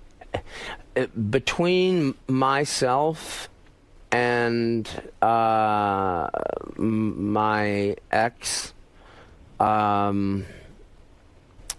it's around $60,000 a month. So you've got pressure, my friend. Yeah. And you know what's funny about you? On some level, I think you're the ultimate rocker, that you don't give a shit about anything or anyone. And then there's the other side of you that goes, fuck, I need money. There's a responsible side of you. Yeah, that's the crazy thing with you. That's the thing. It's like, as a father, you're responsible to be the provider, but I don't want to just be the provider. I mean, my father, who raised me, he traveled a lot while I was young. And I remember, just missing my father a lot. And I'd say, based on the book, you had a shitty early life. No, I think. There were parts of it that were really shitty, and then there were parts of it that were just amazing. I think if I didn't grow up in my early formative years in that wonderful town of Chagrin Falls, that it would have been a very But there was a lot of life. But there was a lot of sadness. Yeah, there you was. even described you got your brother into drugs, right? And your brother died of an OD? Oh. No. He died of. We thought that it was an OD. Right. And by the time we got the autopsy, we found out it was cardiomyopathy. And then you had another brother, and he was killed, right, by a car accident?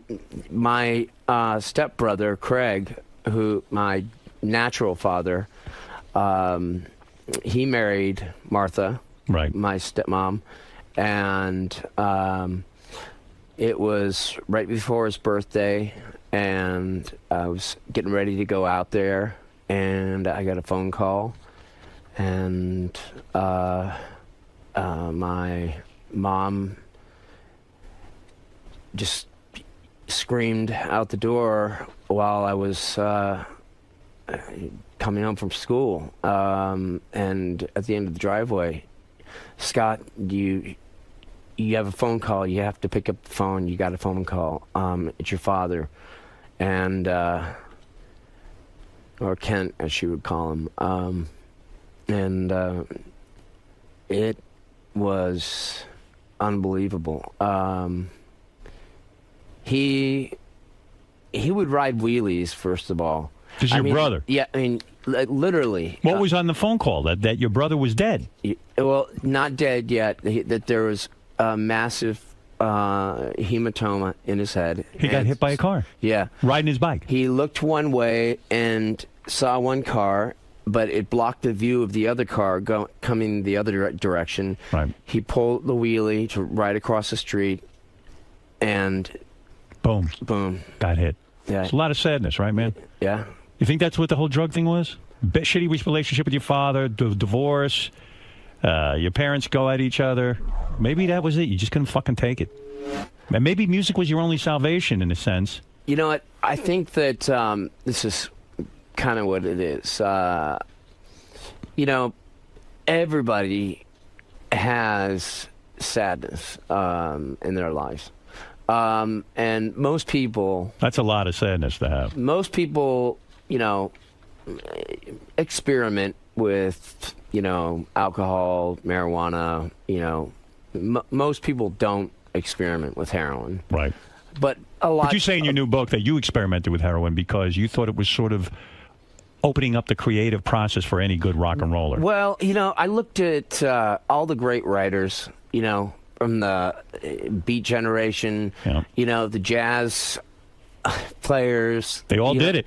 Yeah, they all did it, and it was like starting to make its resurgence. It's become romanticized with artists. It was at the time, But do you ever notice it that all started? It all kind of ended when Kurt died. Yeah, because it always comes to a bad end. Yeah. Even back then, there was no happy ending to the story. Aren't you amazed by guys like, you talk about drug takers, Keith Richards, that he seems to effortlessly go through it.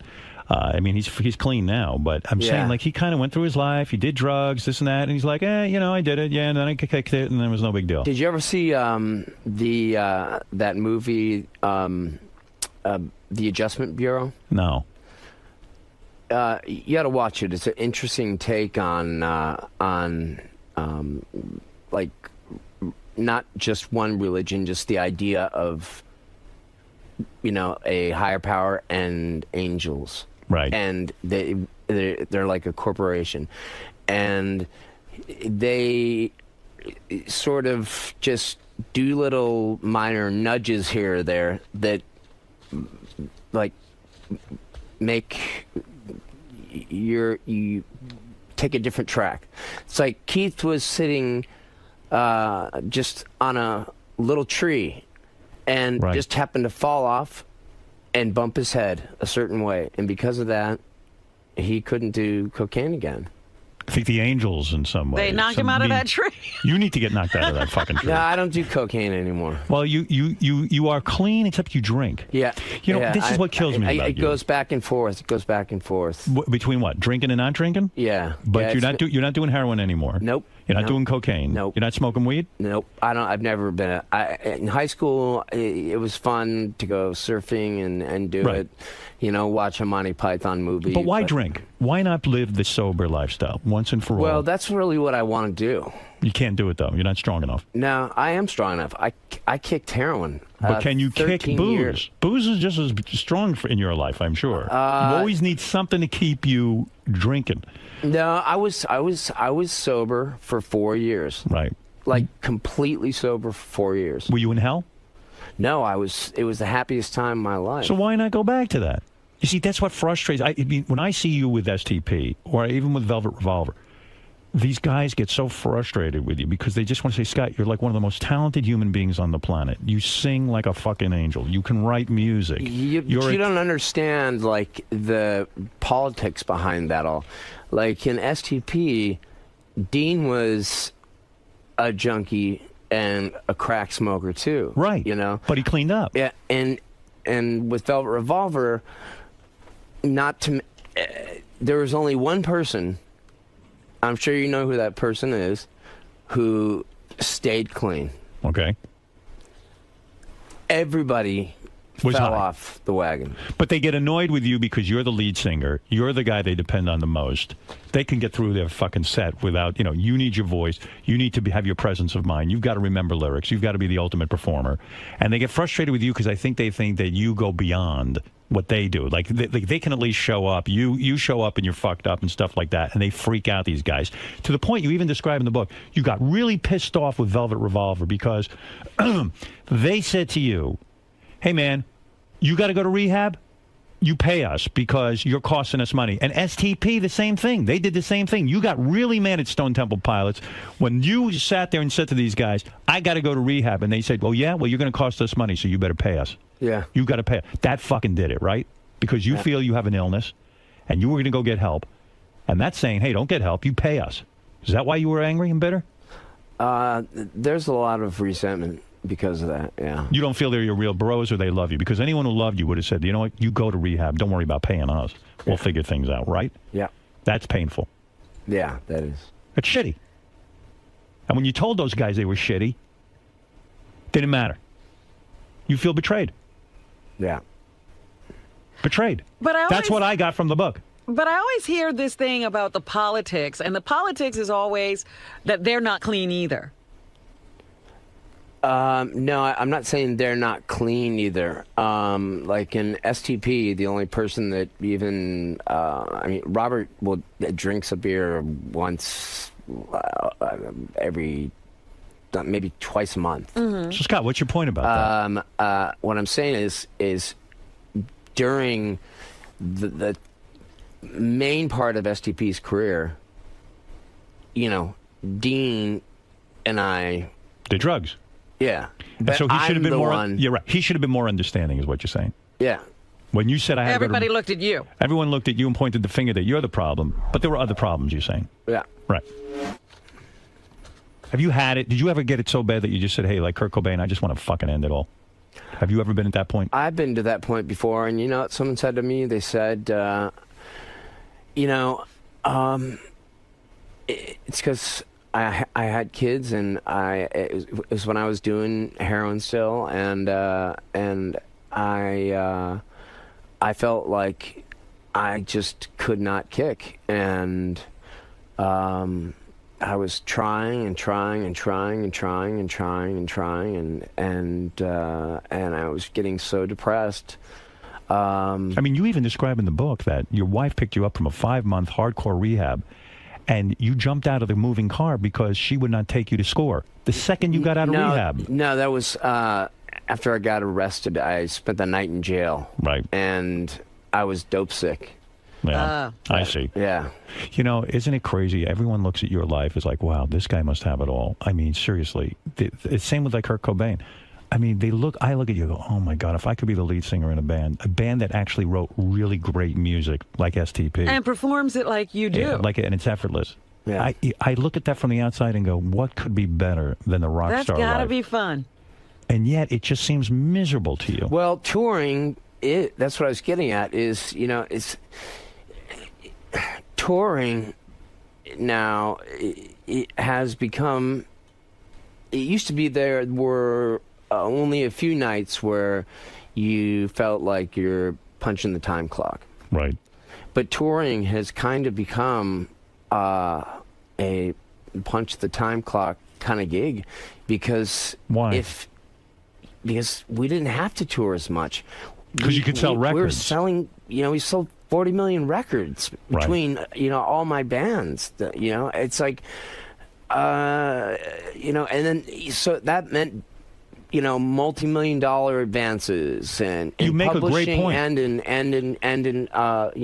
record advances. You make a great point that a band used to have time off the road to regroup, write new music. You need time to chill out, spend time with your family. And now it's like, well, we don't have that source of income anymore. There's no more record business. The only way to make money is touring. And so for those that are lucky to even be able to tour. That's right, because you had the following from when records were being sold. Yeah. And so you're one of the lucky few. But I see your point, that now you are a touring act. If you're going to make money and really sort of, make this into a business, and you're splitting it with all the guys in the band, you got to be out there on the road. How many days a week are you on the road? We used to, for most of our career, both STP and Velvet Revolver, we toured 5 nights a week, 3 on, 1 off, 2 on, 1 off, and that was the way it went. Right. Occasionally there was like a 3 on, 1 off, 3 on, 1 off, but now it's for the most part 4 nights a week. Is it almost impossible to get up for the concert? It's automatic. I look young for my age, but I'm still 43 years old. Right. You know spring chicken. It's like I just you can't do that to your voice every night. So when you're playing, an hour and a half to an hour and 45 minutes. Is that why you drink, you think? Because you just need something to fucking look forward to at the end of the night to relax you? You need something to fucking just chill out? That's part of it. Yeah. Do you think you're a social drinker, or are you drinking to get drunk? You know what? Sometimes I don't even get drunk. It just kind of mellows you out. What do you drink after? What do you mostly drink after the show? Yeah. And what do you have? What do you like? Well, even like in the late afternoon before. Do the other band members? Do the guys go, "Oh fuck"? Do they roll their eyes and they're like kind of putting it down? I'm sure they're probably over that. Yeah. So you're doing it. You're doing it on your own terms. No more wife. You're single now. Yep. You lonely? Yeah. Can you still meet broads out on the road? At least that's fun. I mean, no. It's not like it used to be. I go straight from the stage, right, to the bus. So when's the last time you had a chick, even like in your bed? It's been quite a while. There's a girl that I have very, very, very strong feelings for. Well, when's the last time you were with her? Because you're on the road, I guess. You don't even see her. Well, last time I was with her was quite a while ago. So you're not even having sex? No. This is fucking wow, crazy, what man. kind of rock and roll life is this? It ain't what people think, is it? You're depressed, aren't you? I sense You're it. depressing me. Yeah. It's like, there's certain things that are depressing. There's certain things that are great. I mean, I just like this. I wanted to write a book, and I finished the book, while I was touring with, it's like, and while I was making records. I mean, I have a jazz standard Christmas album coming out, I heard this about year. That. Yeah. There's like a Diamond Dogs style, covers album that I recorded when I got back from the last tour. Do the rest of the band hate when you do these other projects? Did they hate that you were sort of like putting out a jazz standards this or that, or working on this stuff? They want you working on Stone Temple Pilots. I think they want me to be happy. Right. Are you friends with any of those guys now, or are you just guys just touring together and you just barely get through it? No, we're happy. I mean, there's you talk to them? Not as much as we're not all in the same bus. Yeah, how does that work? Like you guys are doing the same gigs. How many you go buses? How many buses? Like you need your own bus? Because you can't fucking handle it, right? No, it's a, you know what? You need to chill. I can't talk after a show. Right. Do they understand that? I realized that when I would do a show, afterwards there was all this like talking. Right. And that's like when I would really blow my voice out. Right. It's too much. And plus the neurotic sort of component of it, too. Oh, my God, I got to have a voice for the next night. I got to have a voice for the next night. It's a constant worry. It's right. I mean, and they don't have that. I do vocal exercises for 40 minutes every single night. Wouldn't giving up drinking make your voice stronger? Yeah, I'm sure it would, but it's your only joy. No, it's not a joy. It's something that that I really, I really want to give up. Do you smoke? I've always smoked. Yeah, that's the other thing. Yeah, you got to give that up. But I mean, because your voice, that voice is your meal ticket. That's the thing. But David Bowie, Mick Jagger, they smoked until they're into their But why do you always 60s. compare? Why do you always look at everyone else? Because we're talking about you. I look at the people that are the legends and see and set my parameters based on that. Right. But I want to see you live. You know what I mean? And you've got to. You maybe maybe your constitution is different than David Bowie's or Mick Jagger's. Yeah, you know not everybody lasted as long Mick Jagger as and Mick didn't have to tour like you did. And Mick never was a big druggie anyway. Right. Are you glad that you're in a band and that do you wish sometimes that you just had a normal life where you had just been maybe a guy who worked in a bank or something like that? Do you ever think that maybe it just would have all been easier, less pressure? I mean, there's moments that I wish I had a different sort of job. Mary has custody of the kids? We have joint custody. How does that work if you're on the road all the time? It's tough, right? Well, it is very hard. If I'm out of the country, how can you see them? Then I can't see them.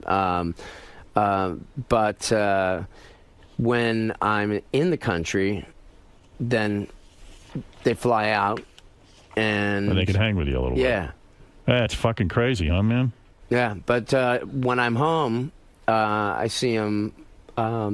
Between 2.5 and 3 nights a week. No pussy, no drugs, on the road constantly, worrying about your voice. The bandmates isolated from, they just go to the gigs with you. Well, they have their own buses too. I understand. It's sad in a way, though, isn't it? It all turned out. When you look at how you started out as kids. Yeah. Yeah, but that's different, though. I mean. You ever have any laughs with these guys? I mean, is there ever any fun? Yeah. Because it was all fun at the beginning. Yeah, we have a lot of laughs. So, I mean, they're the same old jokes that we laughed at, right. 15, 20 years ago. Do you think those guys like you? I don't. I think that they're really angry with you. No, I mean, they are angry with you. They are pissed off at you. They want you to be perfect. They want you to be up every night. They want you to be completely drug-free for your entire life. They don't want you to drink. Does he write this in the book? This is what I gather from the book. This is what I gather. Well, put it this way.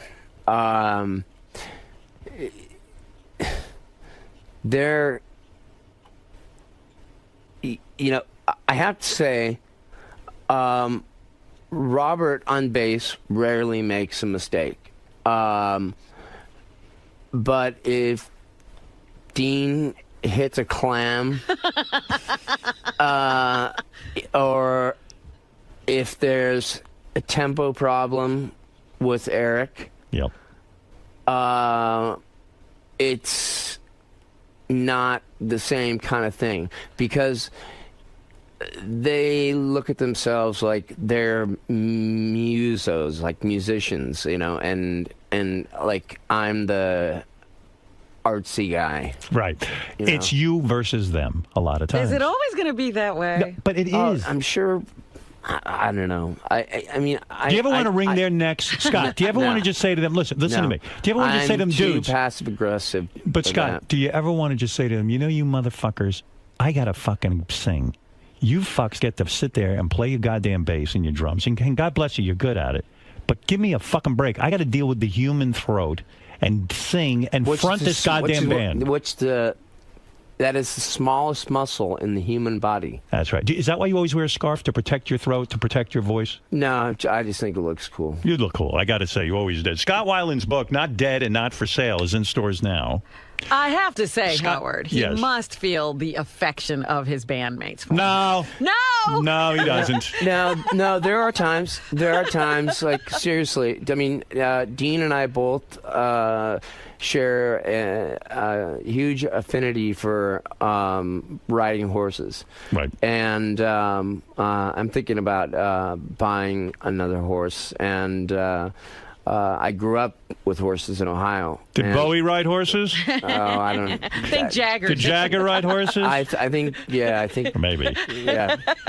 He's a knight, of course. That's right, he's a knight in shining armor. Yeah. Who's the greatest influence on you? I know this is probably a question you've answered a million times, but I don't think I've ever asked it. Seriously, when you were the kid growing up and you would just look at these bands, who was it that influenced you? Because you've written some of the greatest music. Who was it that really inspired you? I would have to say, as a band, Stones? The Beatles as writers, recorders, producers, and just breaking down the barriers of what people thought rock and roll was. The Stones as getting out from under their shadow and becoming the greatest rock and roll band. That's right. A lot of people, ever. That's a very good point. The Stones got out of the shadow of the Beatles, which was almost impossible to do. Most bands could not. Yeah. Because you were always compared. And they became their own thing. Yep. And they were badasses. They were the anti-Beatles. That's right. Yeah. And when was that the first album you bought, a Beatles album? The first album I bought was, or actually, my parents bought for me was Petunia Clark? Captain Tennille's Greatest Hits. Oh, my God. Captain Tennille's Greatest Hits. That was close. And, it's always that way, isn't it? And did that almost turn you off the music completely? Or you liked it? Well, you got to figure, there were two dichotomies. My mother and my stepfather were pretty square when it came to music. Right. Okay? Right.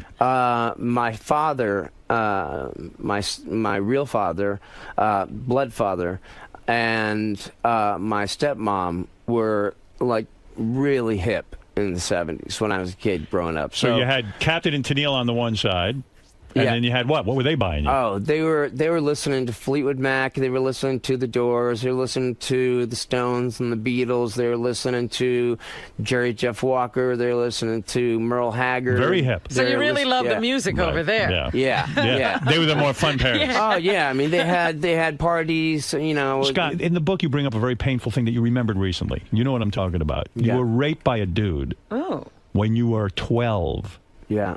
How'd that go down, man? If you don't mind me asking you about that, that's got to be fucking crazy. When did you realize that? In rehab? Yeah. Did you first think that can't have happened? Because why wouldn't I have remembered it all these years? It happens a lot of times that you suppress things like that. I knew that something had happened because I remember the Sunday that sort of led up to it happening, and I got a call. I had a horse at this barn Taylor's farm, this old man and old couple that owned a barn, and they only charged $20 a month to keep their horse there. Yeah. And there were 4 other girls, like my age, and one that was already in high school, and they called me up. They were drinking on a Sunday, and they said, meet us at the barn. We're going to play Spin the Bottle. That sounds reasonable. And I was in like 6th or 7th grade, so I was like 12 years old. Wow.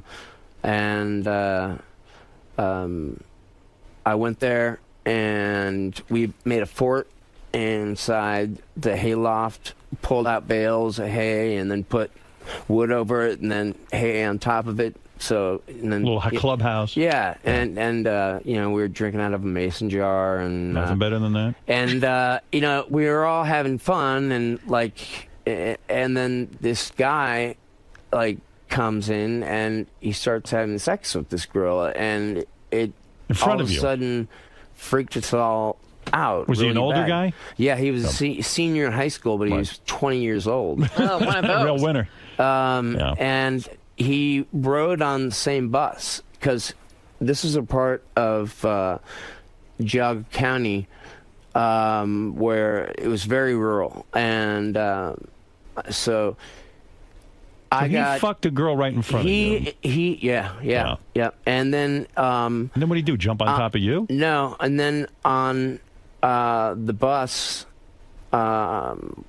probably about 3 weeks later, he said, "Hey, why don't you come over to my house, and I'll, you know, play you some new records, and you know, we can shoot my BB gun." Right. And you know, I said, all right. And even though you were kind of skeeved out by him because you'd had sex with the girl and everything, but probably you were honored because he was an older guy who was interested in you. And as a friend. I mean, and you know, I went over there, and he raped me. He pulled your pants down, raped you. He made me do things to him. Made you suck him off, and then he pulled your I'm not pants. going to get like graphic about it, but he raped me. And was it violent? Were you fighting? Anal sex, you mean? It was about as hardcore as you could get. Wow. And so when did you remember this? As you were writing the book? I always knew that there was something that had happened. It's awful. And I remember in high school thinking, having this question, like, am I gay? Right. Am I? And I didn't know why I had that question. Right. I mean, because I had my first real intense love experience, you know, with my girlfriend in high school, but like, and so it wasn't until, you know, like I was like around 30 years old that I was in therapy, and it came up, and I've done a lot of therapy about it since. Yeah. It's a complete violation. You know, Scott, I have I know people who have been in a similar situation and always ask themselves the question, am I gay? Because they thought that they were responsible for this. It only happened the once, right, Scott? And yet it haunts you. And to the point that you actually pushed it out of your brain.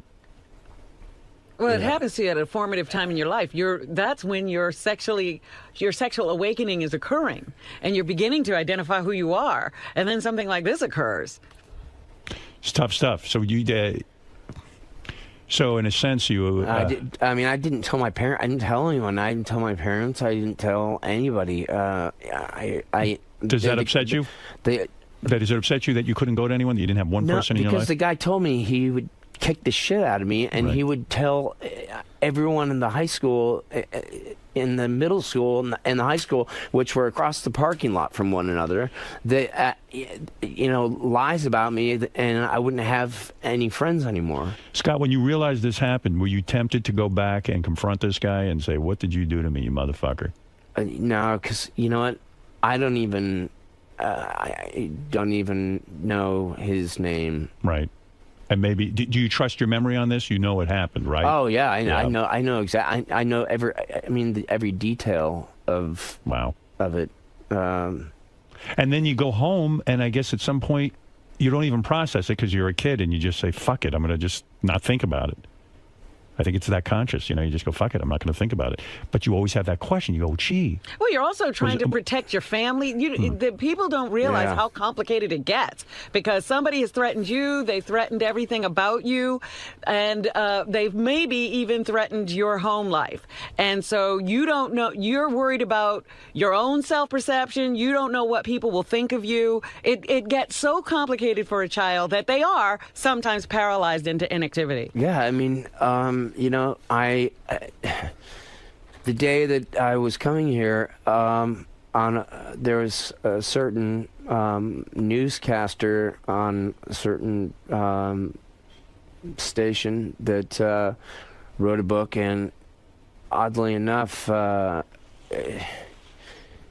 he was talking about the same thing, and it just blows me away. And what scares me so much is that, like, I have my own kids now, and like, I mean, it would, if something ever happened to them, it would just destroy me. And wouldn't you feel like, oh man, how am I going to protect them?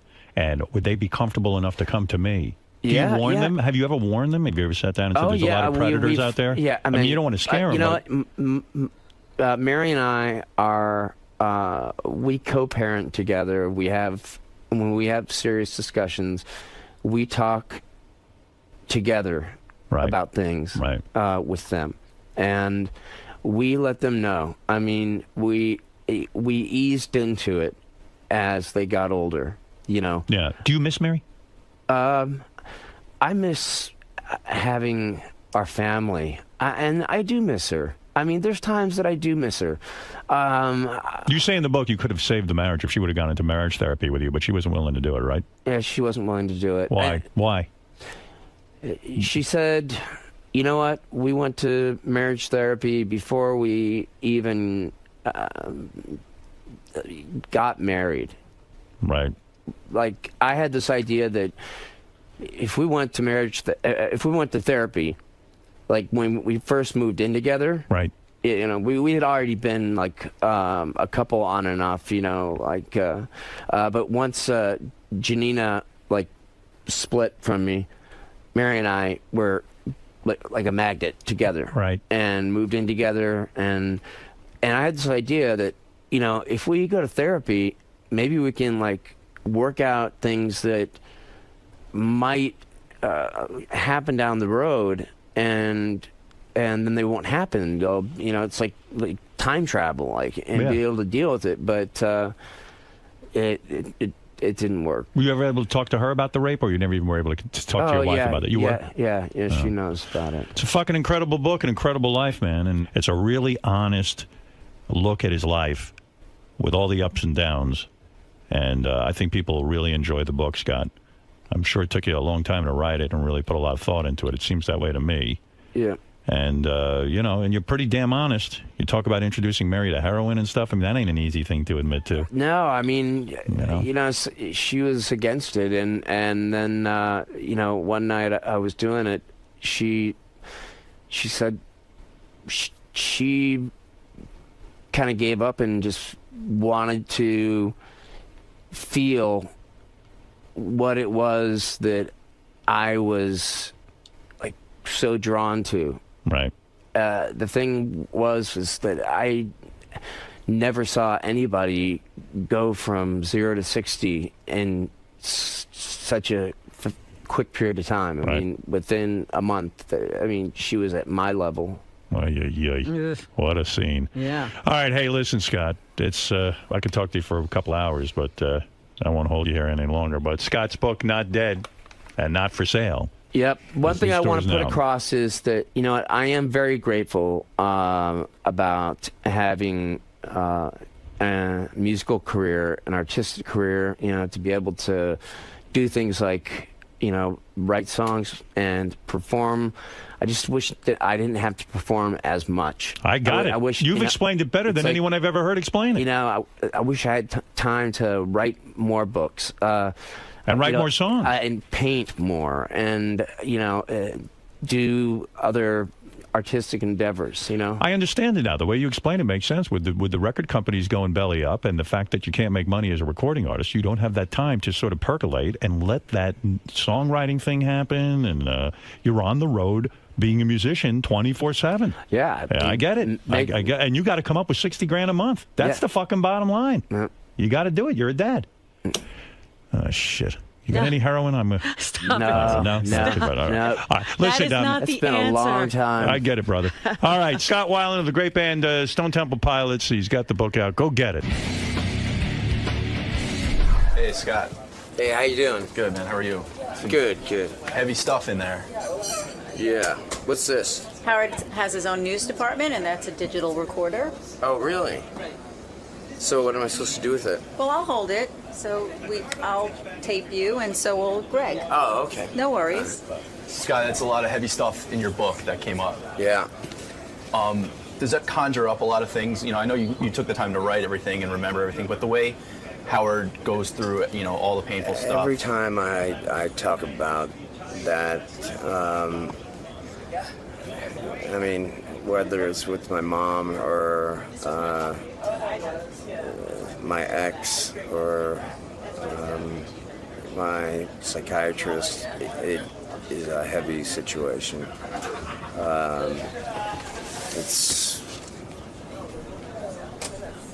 But, you know, I'm not gonna allow myself to be defined by that. It's an awful thing that happened, and I mean, there's been a lot of awful things that have happened. You know, my brother passed away, and lost the love of my life. But there's been so many great things that have happened too. So you want your story to be about overcoming all the obstacles and more of the focus on all the positive that's I think it's kind of a mix of everything. You know, it's like you know, now with mass media the way it is, I mean, everybody is a journalist.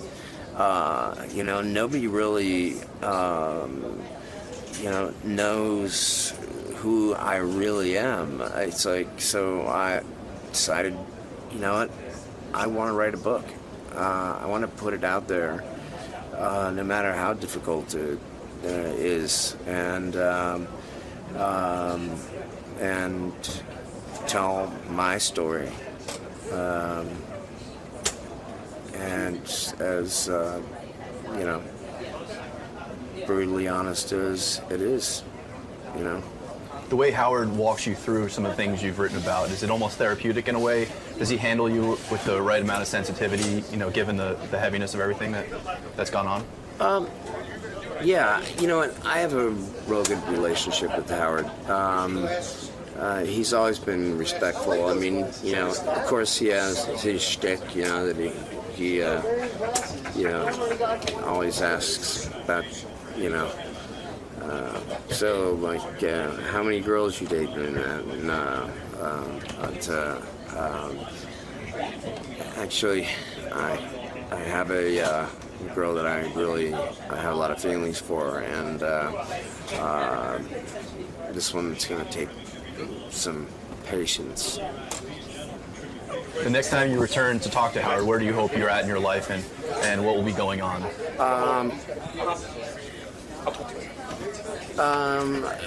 I would like to I definitely would like to be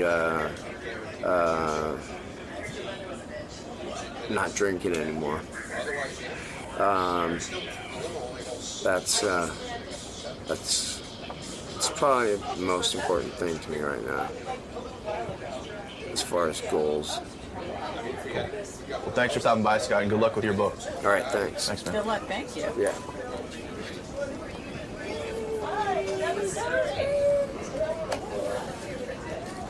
Good stuff, right? Yeah. Might be a little bit of Artie. I know. Hey, now. You don't even seem to understand the show. You just ruin everything. You got to be funny in here. I can't wait for you guys to see this on Howard TV. Daily shows, classics, and exclusive behind-the-scenes access. Well, that's going to be on Howard TV. The funniest, sexiest, most star-studded network on TV is Howard TV On Demand.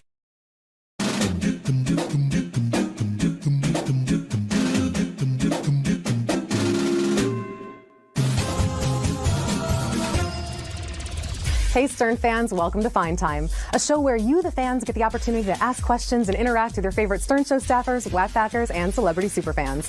I'm your host, Rachel Fine.